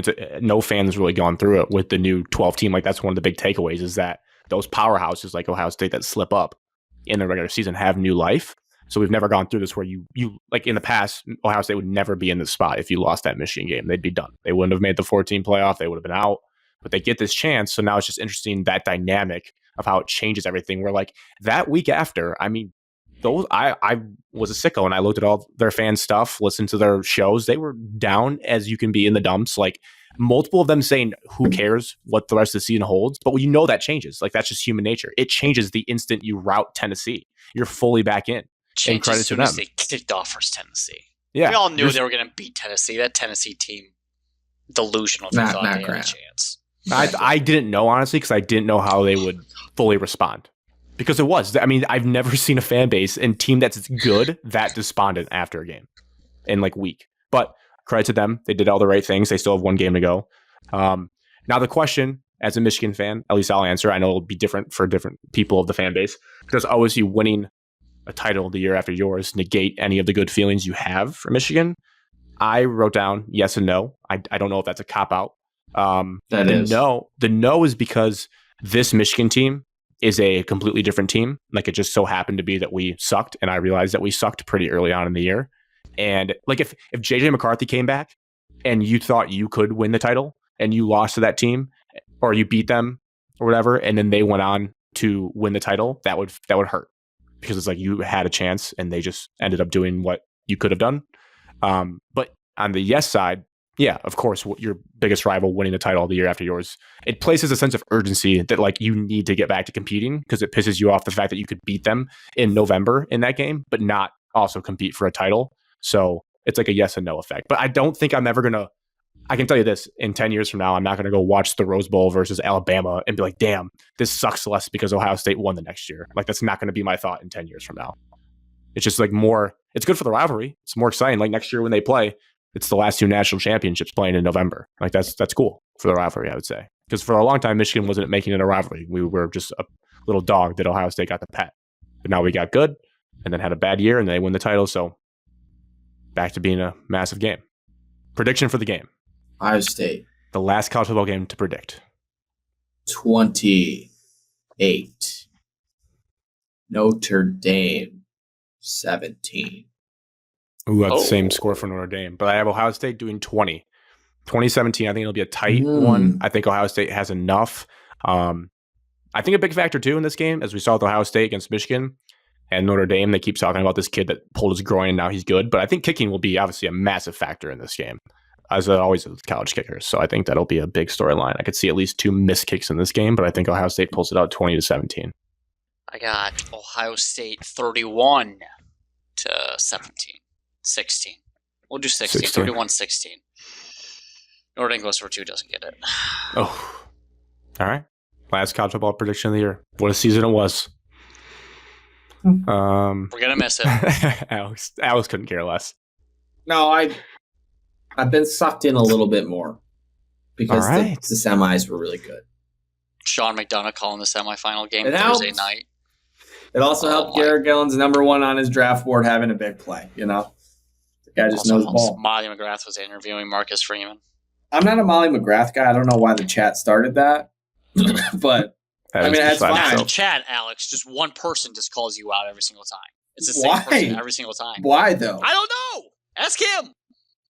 I like Molly. Don't get me wrong. She's pretty, but she's nice on the eyes. She was mean to me at College Game Day my freshman year against Oregon.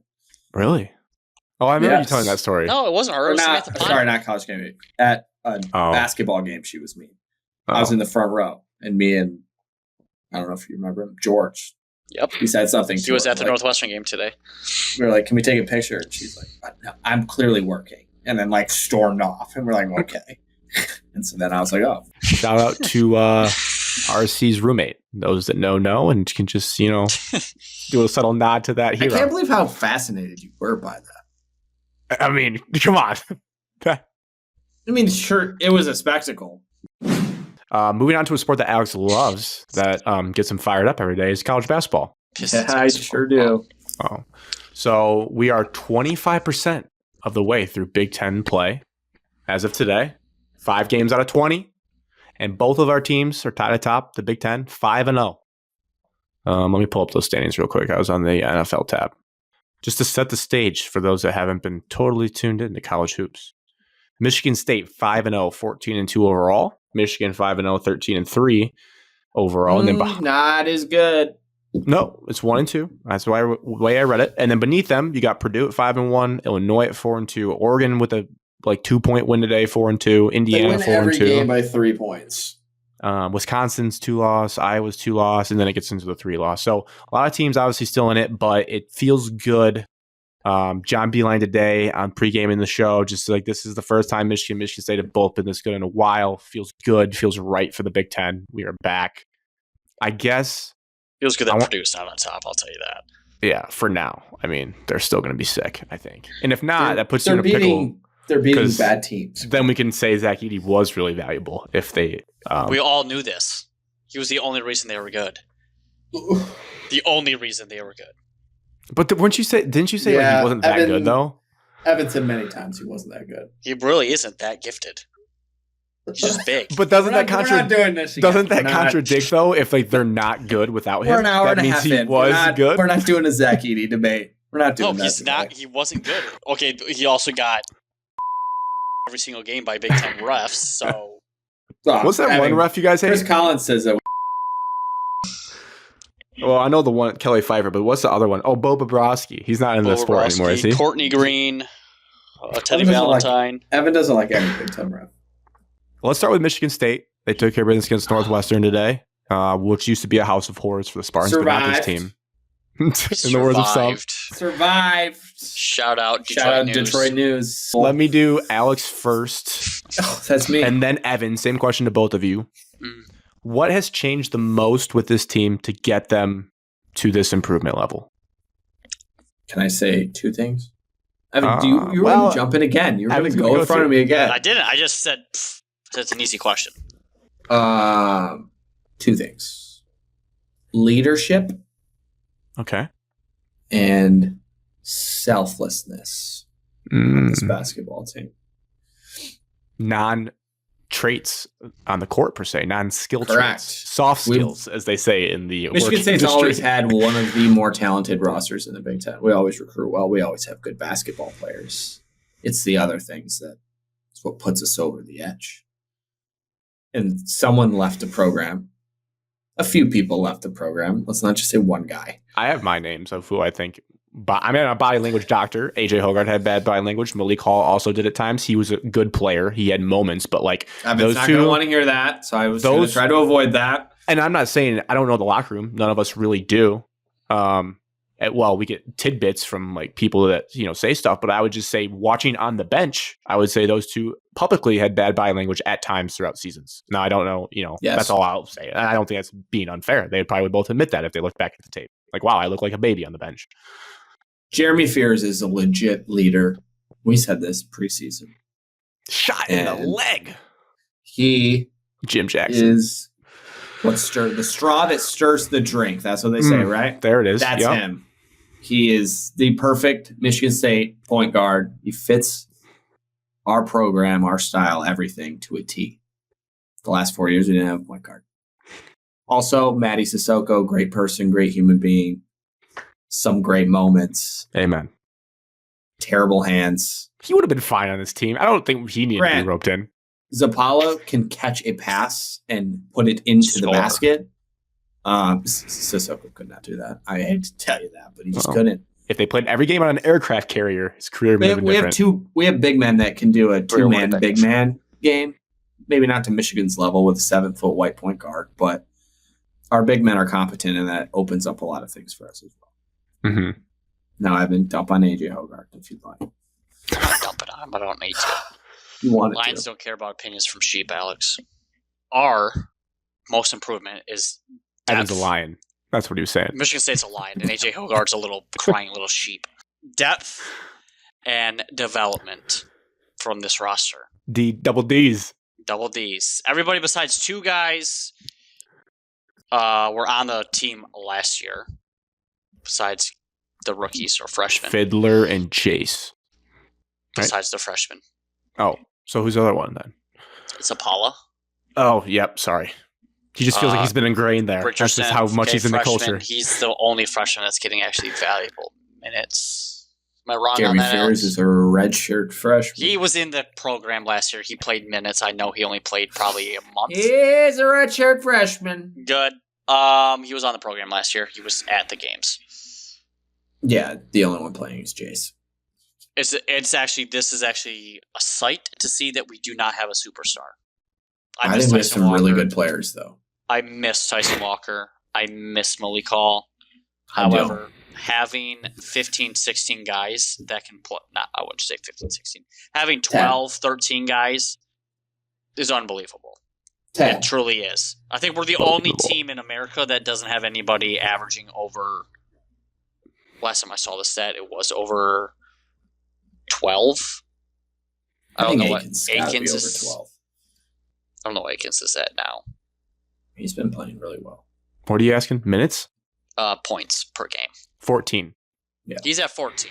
I don't think anybody else is averaging more than 10. Correct. And then Jace is 9.5. We have 10 guys averaging over 10 minutes a game. Yeah, we're a true 10 deep, which is crazy. And the undefeated Kentucky team. Our favorite. Yeah, I was just going to say the 2-platoon Kentucky team. Our efficiency graphs has us in the elite category of both offense and defensive efficiency. In conference play. I almost fact-checked you, Evan. I'm just trying to help. 14th in Ken Palm. This one's just throwing out. We're rising up. Stats. What's important is to be top 25 in both offense and defense, and I think we are now in the top 25 in offense. What is funny 25 and 12. What is funny is that in the past couple years, there has been extreme scrutiny on Tom Izzo and the way that he runs his program. And now I'm pretty sure he's laughing at everybody in their face. Because he stuck to his bones development, bring in some quieter people. We have a culture. There was a video that I watched. There was a video I watched about Tom Izzo, and one of his main points of why he brought Fiddler in is because he's from a mid-major guy with no ego. He was never going to bring in a superstar that everybody wanted. Unless their ego was in check, which usually it's hard to do if you're from a Major 5 school. You're coming into a... Quick credit to me for Frankie Fiddler today. When he came into the game, I audibly laughed at his outfit. And I said to Marissa, now that I made fun of him, he probably will have a great game. And thus he did. Thank you. His headband was ridiculous, and that shirt, and he hooped. He had a crazy take to the basket that he finished. I was like, there's no way Nice he did little that. dunk. He had a nice little dunk. Did have a dunk as well. Yeah. He also was like Didn't know he could dunk. top 5, top 10 in fouls drawn last year, and that's one of the main reasons Tom has recruited him. He's played like lately. He started the season, he was like 25 minutes a game. He's down to like 15 minutes a game. He's obviously not a superstar. But no attitude. He's But he's selfless guy. he's still shot the most free throws on the team by like 12 free throws. We're also on pace to break Tom Izzo's free throw team-wise shooting percentage record. We had a bad day today, Evan. Oh. Well, 20 of still 27. on pace. Still on pace. 20 of 27 is a bad day at the line from us. Who shot the most? I can tell you why. It would have been a bad We day. missed a couple front ends at the end of the game, apparently. That's why we survived. Yeah, we survived on the road at Northwestern, even though it was never closer than 8 points. So this week you got Penn Penn State at at home. home and We're only Illinois. 2.5-point favorites today. Mm-hmm. Really? We're underdogs at Ohio State too. I knew we were underdogs. I say I got one money on that game. Come on. I thought the spread was bigger than We're that. 2.5. According to ESPN Bet, 2.5. I told you, sometimes they do not know how to set lines for Big Ten Well, basketball. they thought, Alex, your home court advantage thing was right, but not when you have a team that's good. This thought we 2.5. survived the basketball game when we shot 50% from the field and 50% from 3. Yeah, no, we survived. It was close. We Yeah, had I less think, turnovers and out-rebounded them. We almost lost the game. I watched a lot of the first half. That was pretty dialed in mostly because I didn't want to start meal prepping yet. So I said I would lay on the couch while Marissa started her cooking.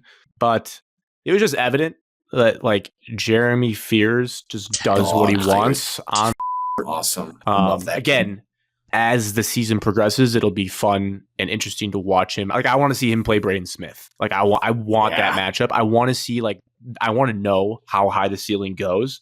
But it's evident playing against those kids in Northwestern that wear shorts up to their grundle that he just did what he wanted to do. Like no pass was too rushed. Like he saw things. He's just really good at passing the basketball. Jace Richardson just quietly makes one of the most disgusting and one fall away left-handed runner shots. Does that once a game. He's like, that kid's a freshman. That's He'll crazy. have like an and 1-3 every game. Cone Carr will just jump over 2 taller guys and snag a one-handed rebound and smack the ball down and start the running. They're just like you said. There's so many guys on this team. They all just move the ball. Alex Fierce was 3 for 7 from the free throw line. He has 4 misses. It's a bad day for him. They're half in the past with Michigan State. Stagnant on offense, Grant. The half court was putrid the last 4 years. It was basically just get out of Tyson Walker's way. 100%. Gross ISO ball. We don't do and that. now shit it's just anymore. the ball doesn't stick. It moves. They can utilize the big men. And in this case, in the start of the year, I had questions. People had questions about the 3-point shooting, but now the ball's moving. People are getting hot. The ball's finding the right hands. They're making threes. So yeah, it's just a very unique team in today's college basketball, I would say, where they are truly running out 11 people 10 plus minutes a game. So it's just interesting. It was it'll be one of those discussions towards the end of the year. People will be like, do they need to cut down the minutes as we get to March Madness? Until I see otherwise, I don't think so. No. You might have people that start playing better, start playing worse in stretches, but I think all these people you can then you're use. going to get the people with the hot hands are going to get a couple more minutes here and there if they're shooting well, playing. Yeah, better. like a Frankie Fiddler February. He's just wet playing Unlikely. 20 minutes a game. Unlikely because our February schedule might be one of the most difficult in the country. Fiddler's built for no offense to Northwestern, but white kids that aren't very athletic. That's what Fiddler's built for. Also, I was not to wait say, to play Wisconsin and Iowa. Those would be big games for him.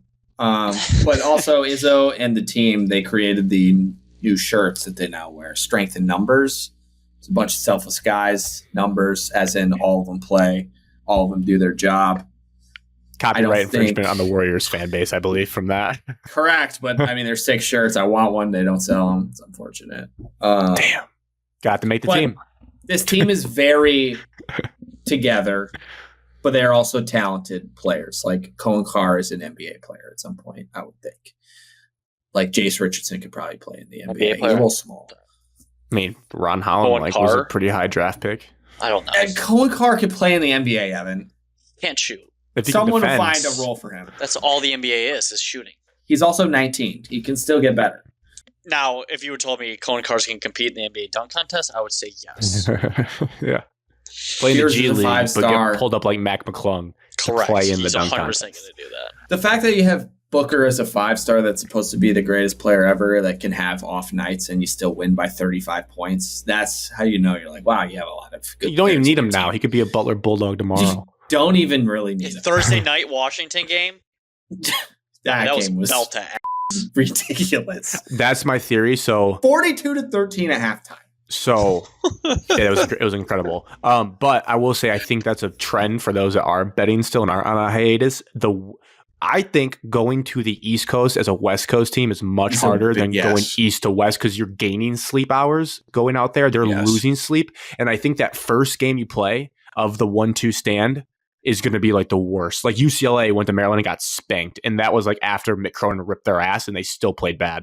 That game was a 9-point game with 9 minutes left. Washington lost the first 45 seconds of the game is 16-1.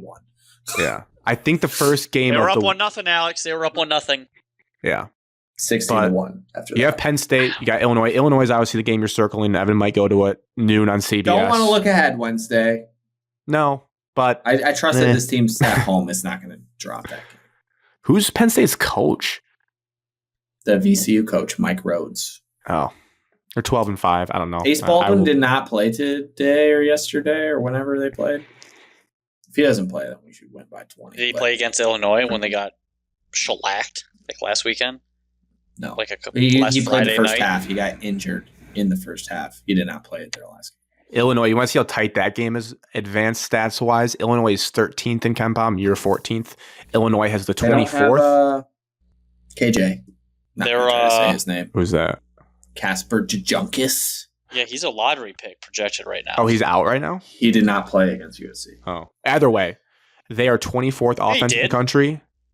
Then who was the other name that the broadcast They have was another butchering? white. They have another white kid that looks the same. They were butchering his name, I think, nonstop. Different kid though. Illinois is 13th KenPom in the country. 24th offense, 11 defense. Michigan State is 14th in the country. 25th offense, 12th defense. Same team. Breslin going to need that home court advantage. It's going to be the same team pointing at each overly other. impressed with Illinois in the last 3 games I've watched of them. Haven't watched them once this year, so it'll be I my first watched time that seeing them. Tennessee game. They're a big team that Evan would hate because they are just big ISO ball pop threes. Tennessee. Illinois, but they also have the Kylan Boswell, the kid from Arizona. Yeah, he's a beast. He's a He's big boy. good. He's a rebound machine. Really good on defense. Be a tough matchup. Michigan side of the ball got their win today against Washington. Kind of let it start to finish. Washington played better. That Osibor guy that you guys held to like 2, he like had his bounce back game. He's still a good player. But I think the thing, like, there's so many things in my head about what Dusty May's already done. I did not think it would be this good this fast. Obviously, Bad news for you, Graham. What? Oh, IU's terrible. Yeah. I just got beat by Iowa by 35 points, so Dusty's gonna be I just don't think for that job. I really don't think Grant, I though. have Like, a big major question for you. yeah. Once to Alex's point, like it does worry me because like he was a manager for Bobby Knight. I understand that, and I would not blame him if he did leave. I just don't think he'd one and done it. Like that timing might hurt IU. A one and done at a Power 5 conference. It would be I don't rare. know. I think they've treated him well. I think he's got all the resources he needs. I think the NIL has been fine. I think they will support him, especially as they keep playing well this year. Like, I do think we'll be okay. But it does, every time I see IU lose and they make the Mike Woodson memes, I do get a little worried because like there's no price tag if he really wants to go there. Like, and he's a basketball sweat lord. Like, I don't know. We'll see. But yeah, Evan, to your question. Fingers crossed. Can your team win in March? I guess TBD. I think so. I think they have like Alex unique and I will tell you needed to have what to win in March. guards. But Guard's good enough. Gerd. I do believe so. I think the game that gave me hope was against UCLA. I did not watch it. I watched it on replay. No one's staying up till 10 p.m. Peacock tip off. I hate conference expansion. I Anyways, watched it. That's well, not if you did, Alex, time, Alex. I take away. It's not saying much. was that in a game where we were in foul trouble and absolutely pooped down their pants, they were up 18 in the first half, blew the lead, much like the Arkansas game and other games they've lost. All the way. And all the way was losing, and Donaldson just played fantastic. Blew the lead against USC too. Same game basically. Donaldson, I'm looking it up. He was 6 of 10 from deep, 20 points, 7 of 11, 6 rebounds, 7 assists, 2 steals. I think he's getting more. 2. He's getting more comfortable. And in that moment, when Danny Wolf had a bad game for him, 12 points, 7 turnovers, foul trouble, Golden had foul trouble, to be able to turn to your point guard without Roddy Gale as well. Roddy Gale was out that game. And to win that game against UCLA was a huge check in terms of like guard play. The biggest thing with Michigan, I think, question marks wise, obviously the turnovers, but people have to understand Danny Wolf is going to turn the ball over. He is a 7-foot guy that they're putting the ball in his hands that much. He's not a point guard, right? He's going to turn the ball over, but like you don't get the sweet passes to Golden on those pick and rolls without him trying the other ones. I know it's a weird comparison, but it's a thought I have a lot of times watching Manchester City play soccer. Kevin De Bruyne, one of the best passers in the world, he turns the ball over the most for Manchester City because he has the balls to attempt the passes that end up being great. And that's what's going to happen with Danny Wolf throughout the year. Like he's going to have 5 turnover games. You just have to live with it. But they've started to play better. The biggest question is the depth. Obviously, everyone has to stay healthy. You can't predict those things, but Michigan is not a very deep team by any means. It's really just Will Cheddar. It was great to see Sam Walters today. He had been hot to start the year, then very cold, and then he knocked down 3 3-pointers today. But in terms of backup guards, LJ Kaysen played to start the year. I don't know if he's working through something. He doesn't play that much anymore. And Justin Pippen's a freshman. He's not like one of those freshmen that's going to rise. He just kind of manages minutes. Jace Richardson? Yeah, he's not Jace Richardson. LJ Kaysen had flashes of potentially. I thought he was going to be good. Yeah, and again, I don't know if he's working through something. I don't know what practice is like. I have no idea. I just know he did play a lot to start the year, but that was when Reuben Jones was a little hurt. So maybe that's Reuben Jones's role going forward. So they're impressive. Their offense is really good. There's so many stats that come out. Like they scored 80 points, I think, in Big Ten games once last year, and they've already done it. They've done it the last 3 games, scored over 80. I think they lead the nation right now in field goal percentage. And they haven't scored fewer points from this tweet than 85 points since December 3rd. That's from Brock Hellig. And they have a lot of room to grow. So it's exciting. The strength or the weakness will be defense at times, right? Like those big guys are good at rim protection, but if you get them in the right matchups, you're going to take them off the dribble. You're going to be able to step back, hit threes over them if you get on the wrong guard. But impressive. And the guy I would like to call out is Namari Burnett. There's a guy that transferred, wasn't bad, but clearly it shows the strength of coaching and how to use a guy in confidence, where under Juwan Howard, it just didn't materialize. His shot has always kind of looked funky.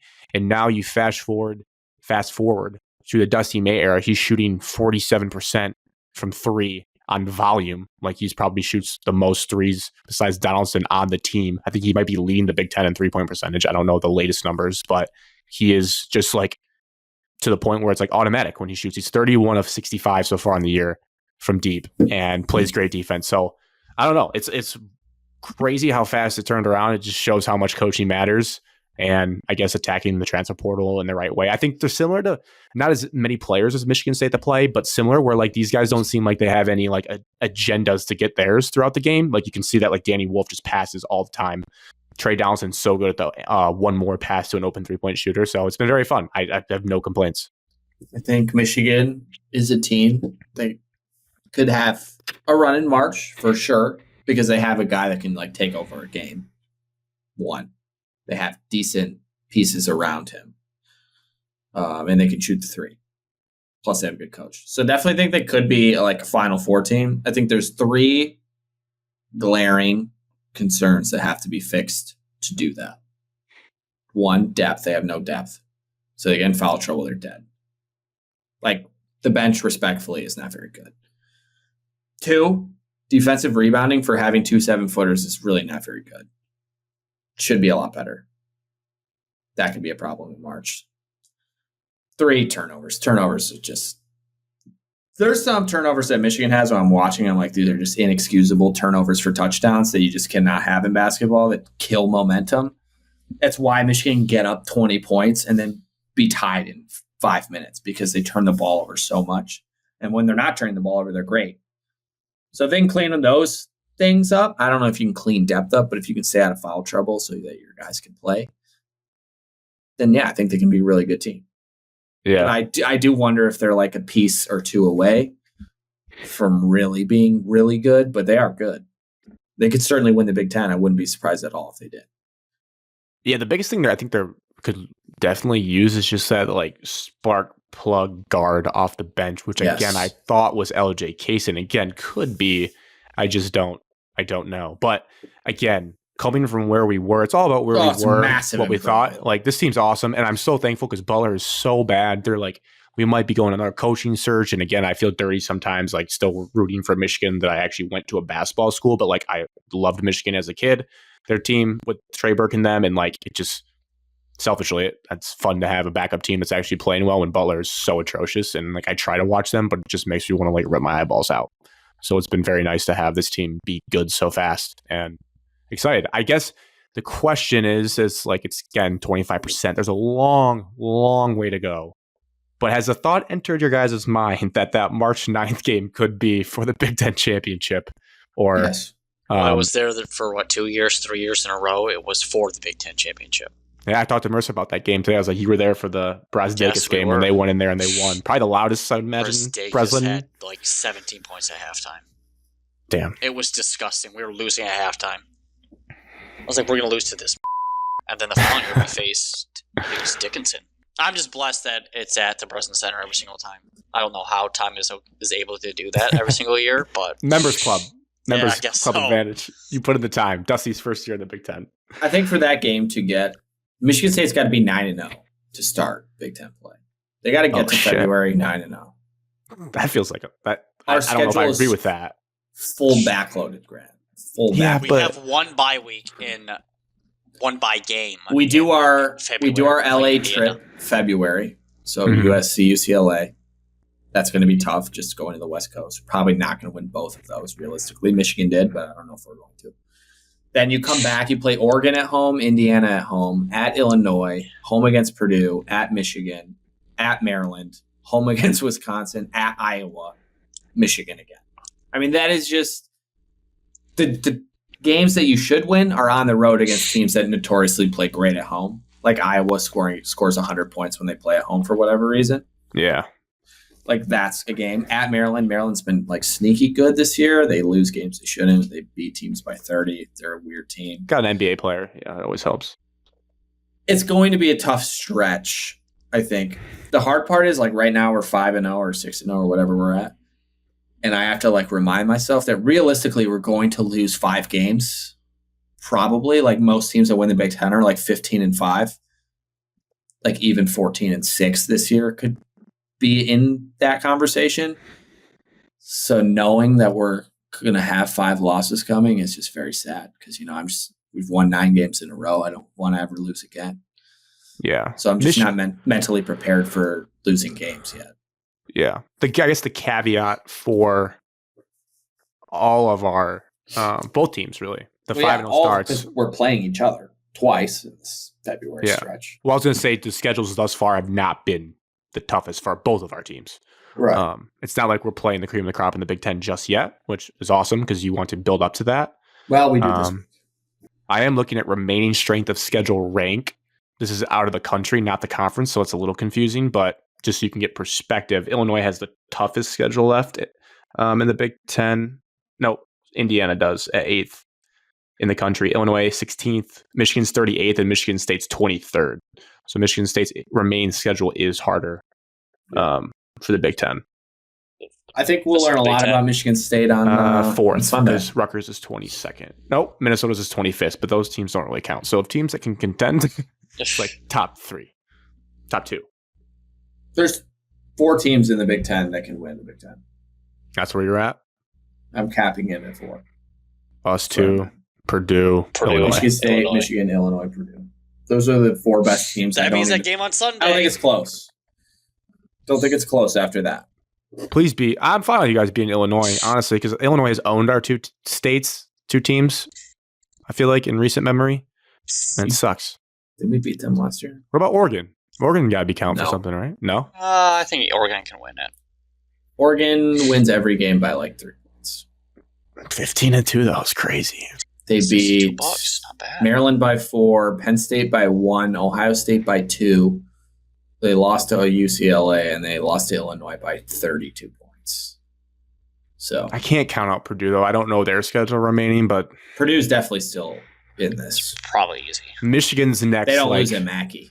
To look at our schedule, we have, again, knock on wood, but you have at Minnesota on Gotta Thursday. win that game. They're bad.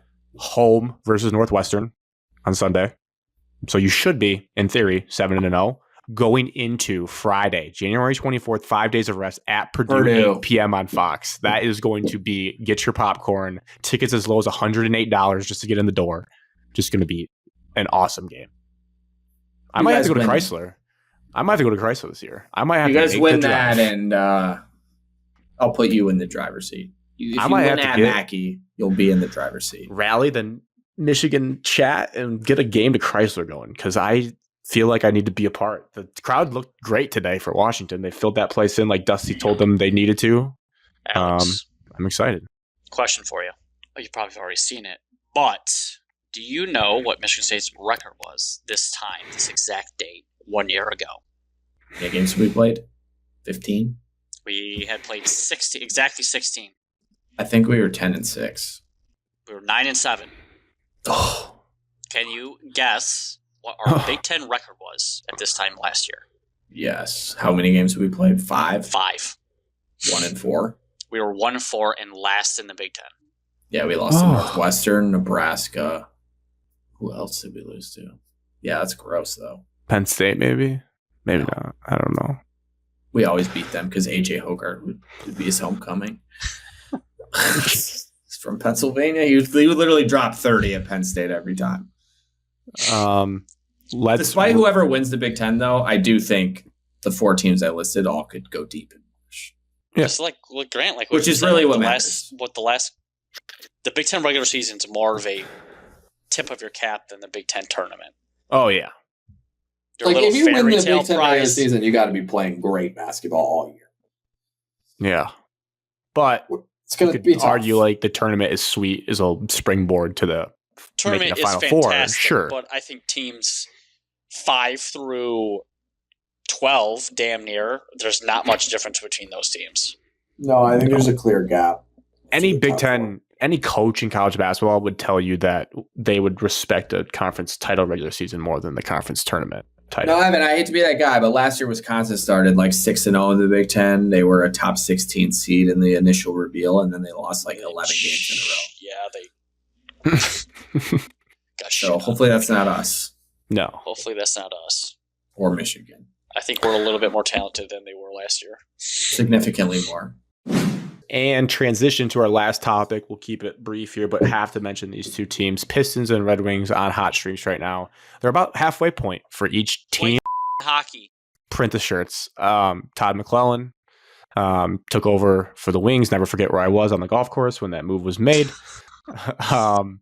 Yeah, we're about at the halfway point, about 40-ish games. I think the Wings are over 500 halfway through the season is what I mean. Bucks are winning. Yeah, Bucks are winning right now. Bucky, your best Wings friend. won again today. Pistons won yesterday. We'll start with the Wings. Evan, resident hockey guy.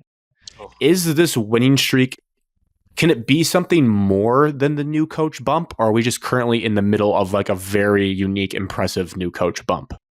We're in the honeymoon stage where some things probably have clicked compared to the previous coaching staff. Obviously, I think one of the big major things is offensively, we're scoring more Yep. than the previous. Obviously, there has big major clicks, the lineups, and I wouldn't say it collectively as a team-wise. I think our best players are scoring. We're getting our best players a puck more. Just visually, just eye test of watching the previous. I think I've watched all the previous. Didn't get to watch today. I was busy. But the Blackhawks, Senators, Jets, and Blue Jackets games. So the previous 5 games I've watched, our best players are handling the puck in their offensive zone more frequently, which is I agree never a with bad that. thing. Let me open this. Oops. Let me open this graphic up that I think summed it up pretty well. And we're barely over 500, which is kind of crazy to say, but the NHL East is just murder's row, and like everybody is bundled up in the East. You have a few outliers on both spectrums, and then you got everybody bunched in together. Yeah, if we look here, we're back to the games played thing. We got 3 games in hand on the Boston Bruins, who are the top wild card. But yeah, we're right there. And like you said, Evan, everybody is like... We're 2 points back of a wild card spot, which is crazy to say if you would have said that like a month ago. Nobody, I guess the Sabres are dead probably, just based on the vibes of their organization even, but like no one's really that dead. There's like rumors that we're trying to trade for their captain. I saw that. Love that. Do it. I don't care who goes. Well, I don't know. We have Trey Augustine, state product, is in our pipeline, right? I want him to be our goalie one day. Okay, he's sick. There's a major difference. He is the winningest goalie for U.S. juniors of all time. Correct. Yeah, that got me excited. He's going to win the best college hockey goaltender this year. Next Ryan Miller. Yes, Michigan State's going to be a 1 seed. When does he start? The bad thing is it's hockey, and like if you thought Major League Baseball took forever to get people to the pros, hockey's even worse. Shit. Also, I want another year of him. Well, we also have Kosa, who's bouncing back and forth, who is actually our backup pick. Michigan State's backup's really good too. We found out while Trey was doing his United States duty. Service. Back to this. So eye test wise, and again, for those that, I'm not a sweat lord into hockey, but I have been finding myself on the incognito mode streamies on my phone a little bit more to pull up Pistons and Red Wings games. I am not fully in FanDuel Sports TV mode. That's when you know that our teams are like really good playoff year in, year out when I buy that eventually. But for now, I'm Stream East. To your point, Evan, I just feel like they're playing loose, not to sum it up to his quote of play F in hockey, but they just seem to put more pucks on net. And I thought this graphic from Winged Wheel podcast was pretty good. They put this on since the coaching change on December 26th on your left-hand side. Those guys, the Winged Wheel podcast is phenomenal. Diehards. If you really want the X's and O's, you're not listening to us, you're listening to them. Please don't listen to us. If you're like, I need my hockey bits from us 3 idiots, no, go to them and their tweets, they're on top of the Red Wings. So we have Derek Lalonde on the left, but you can see the power play, huge jump, huge boost. I know bigger sample size, a smaller sample size for McClellan, but almost 50%. Kills better. I think the shots on goal, the shot differential stands out the most. I feel like we're winning the shot battle every game when I tune in and look at the stats. Like I think we're putting pucks on net. As stupid as that non-hockey is, I think we're just firing more shots, getting more deflections. Yeah. Good things happen when you shoot the puck. Yeah, like we're not overthinking on the power play, and I think that's the vibes I'm getting from the reporters I follow in the articles is that Derek Lalonde, I don't know if they didn't like him at the end or what, they probably didn't. He had him playing like robots, and Todd McClellan said, hey guys, I don't care if you turn the puck over, just like put pucks on net, move the puck, be aggressive, and we're getting like a lot of sweet tic-tac-toe goals that I've been posting on our Twitter account. They've been beautiful. Also, the one stat I read today in an athletic article from Max Bultman, which kind of shows the stretches you get in a hockey season. We're experiencing like vintage Patrick Kane right now, where in Patrick Kane's first 24 games of the season, he had 10 points total. In his last 12 games, half the amount of games, he has 15 points. So we are seeing ramped up Patrick Kane. I noticed it in person when it was the Maple Leafs game that we somehow won. Like we did well, and he still looks sick. He makes passes that nobody else sees. Maybe defensively he's a little slow, whatever, but like that's the trade-off you signed up for. He's still awesome. Him and DeBrincat, I feel like, have a connection every single night for a goal or an assist.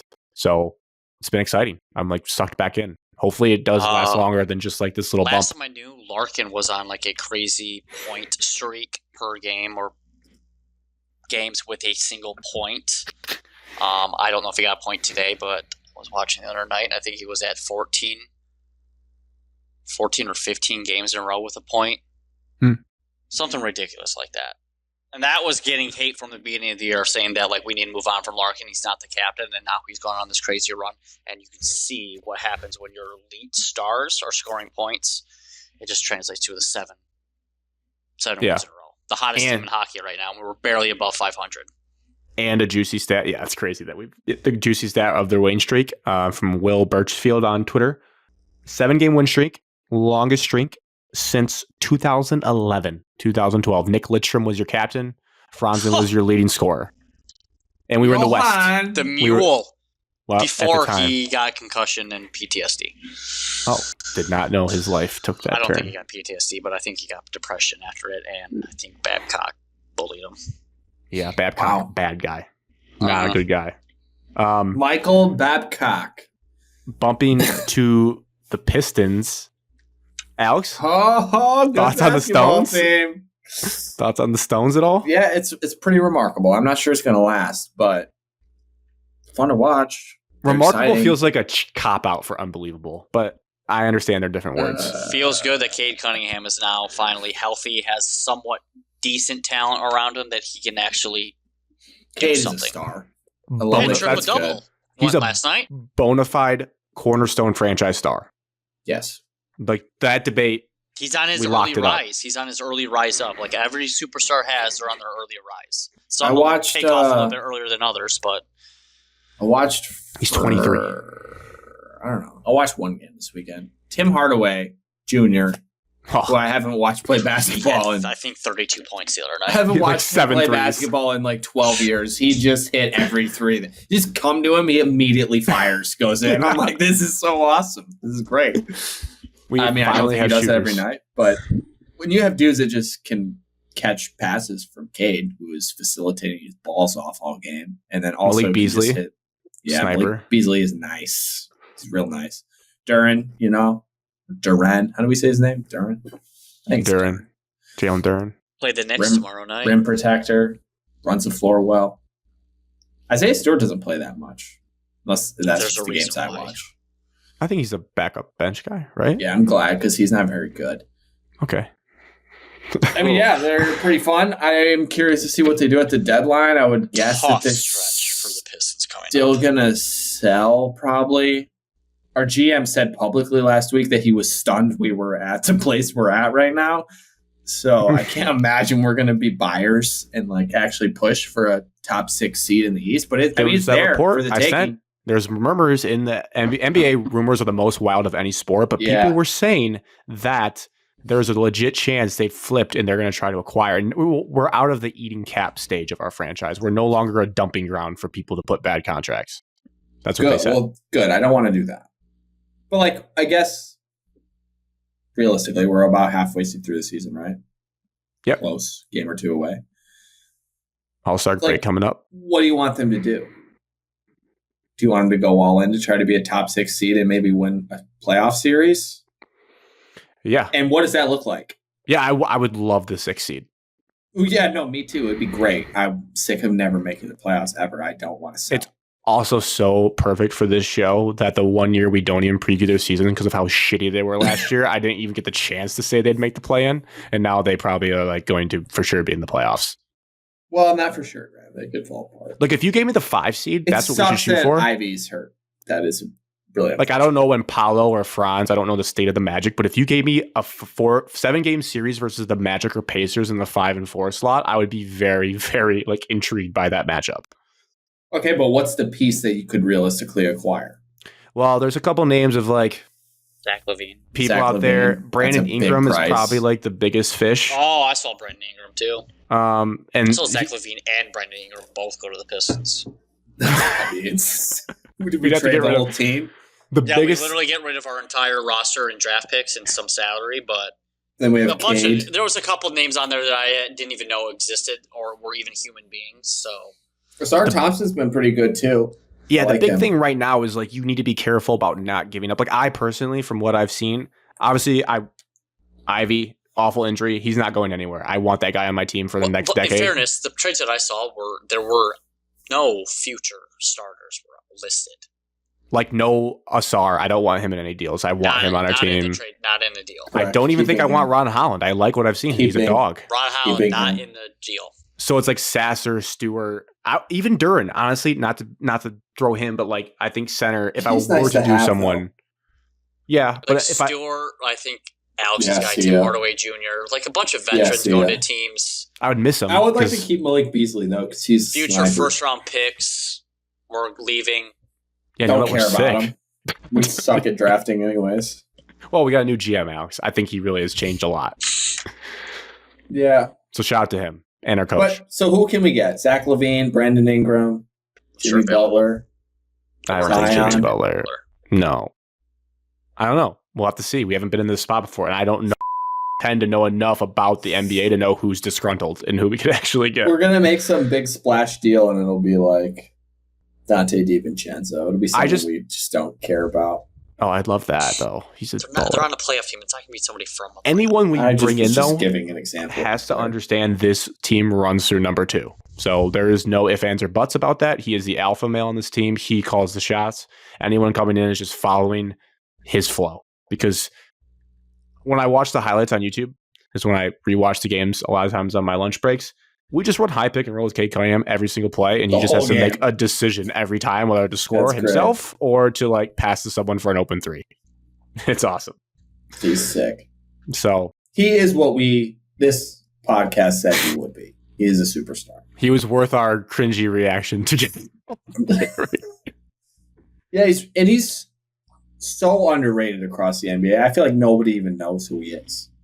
That triple-double stat I sent was crazy. Or there was a 20 points, 10 rebounds. Like, he's not going to make the All-Star team. Yes, he is. He will be an all-star. I'll go vote for him tonight. You better spam vote for him. I will. He's worth it. What was that stat that I said? Oh, yeah. Most games with 20 points, 10 assists, 5 rebounds this season. Nikola Jokic has 16, and Cade Cunningham is second with 13. More than Luka Doncic, more than LeBron James. Just filling the stat sheet in any way you want. And he's it awesome. just sucks. It does really suck that Ivy got hurt the way he did, because he was coming on strong. He was like, we had a nasty 2-man punch of young kids that can just come at you. Did you guys see the clip that went viral of Cade's intentionally missed free throw? That was like the greatest missed free throw of all time. Yep. No, I didn't see it. I'm gonna text you it right now, Evan. It is. Can't wait. It's so good. We ended up getting a look to tie the game. Yeah, we didn't win or anything, but I'm not going to spoil it. This is how we'll close the show out, is you watching this, but it's so good. That's how good he is. Watch it again. It's so insane. Does he even hit rim? Yeah. It hits the front of the rim and goes up, and then hits the back of the square right back to him, gets fouled, or they called a timeout, I mean. And then they set up their shot for a 3-point to tie the game, but they didn't make it. But that was against the Warriors' loss. It's just insane. I can't believe he pulled that off. So good. Can't believe we went to Oklahoma State. Yeah. That was the peak of us watching ball in Birmingham, Alex. Remember the Big 12 championship run? Yeah. We had money on that game. We were like, his team's so good, but he has nobody's around him. They couldn't even make a layup. I think we bet on Oklahoma State because we were like, oh, yeah, they have Cade Cunningham. And they played Baylor. He had jabronis around him. They couldn't do anything. I'm like, this team is terrible. I remember the one guy with the dreadlocks was like a football player and couldn't horrible. Horrible. Yeah, it was a good time. Yeah. All right. So we got in our Iowa debate. Yeah. The metrics, the net Iowa rankings. basketball. They lost in the first round to Richmond. Shit, that's right. They did that year. And Indiana lost to somebody early, I think, too. That was like the teams we were comparing Michigan to. And I was like, they're just not better than Michigan. Michigan lost to UCLA. No, that year was the year they beat Tennessee and then lost to Villanova. That's the Dick Man's last run as a Wolverine. We were on our way to Nashville. Correct. All right. Cheers to Cheers. 197. I'm thirsty, but I can't drink any water. And I guess we'll find out who's gonna play the Evan, Lions. you got a day off tomorrow, kind of.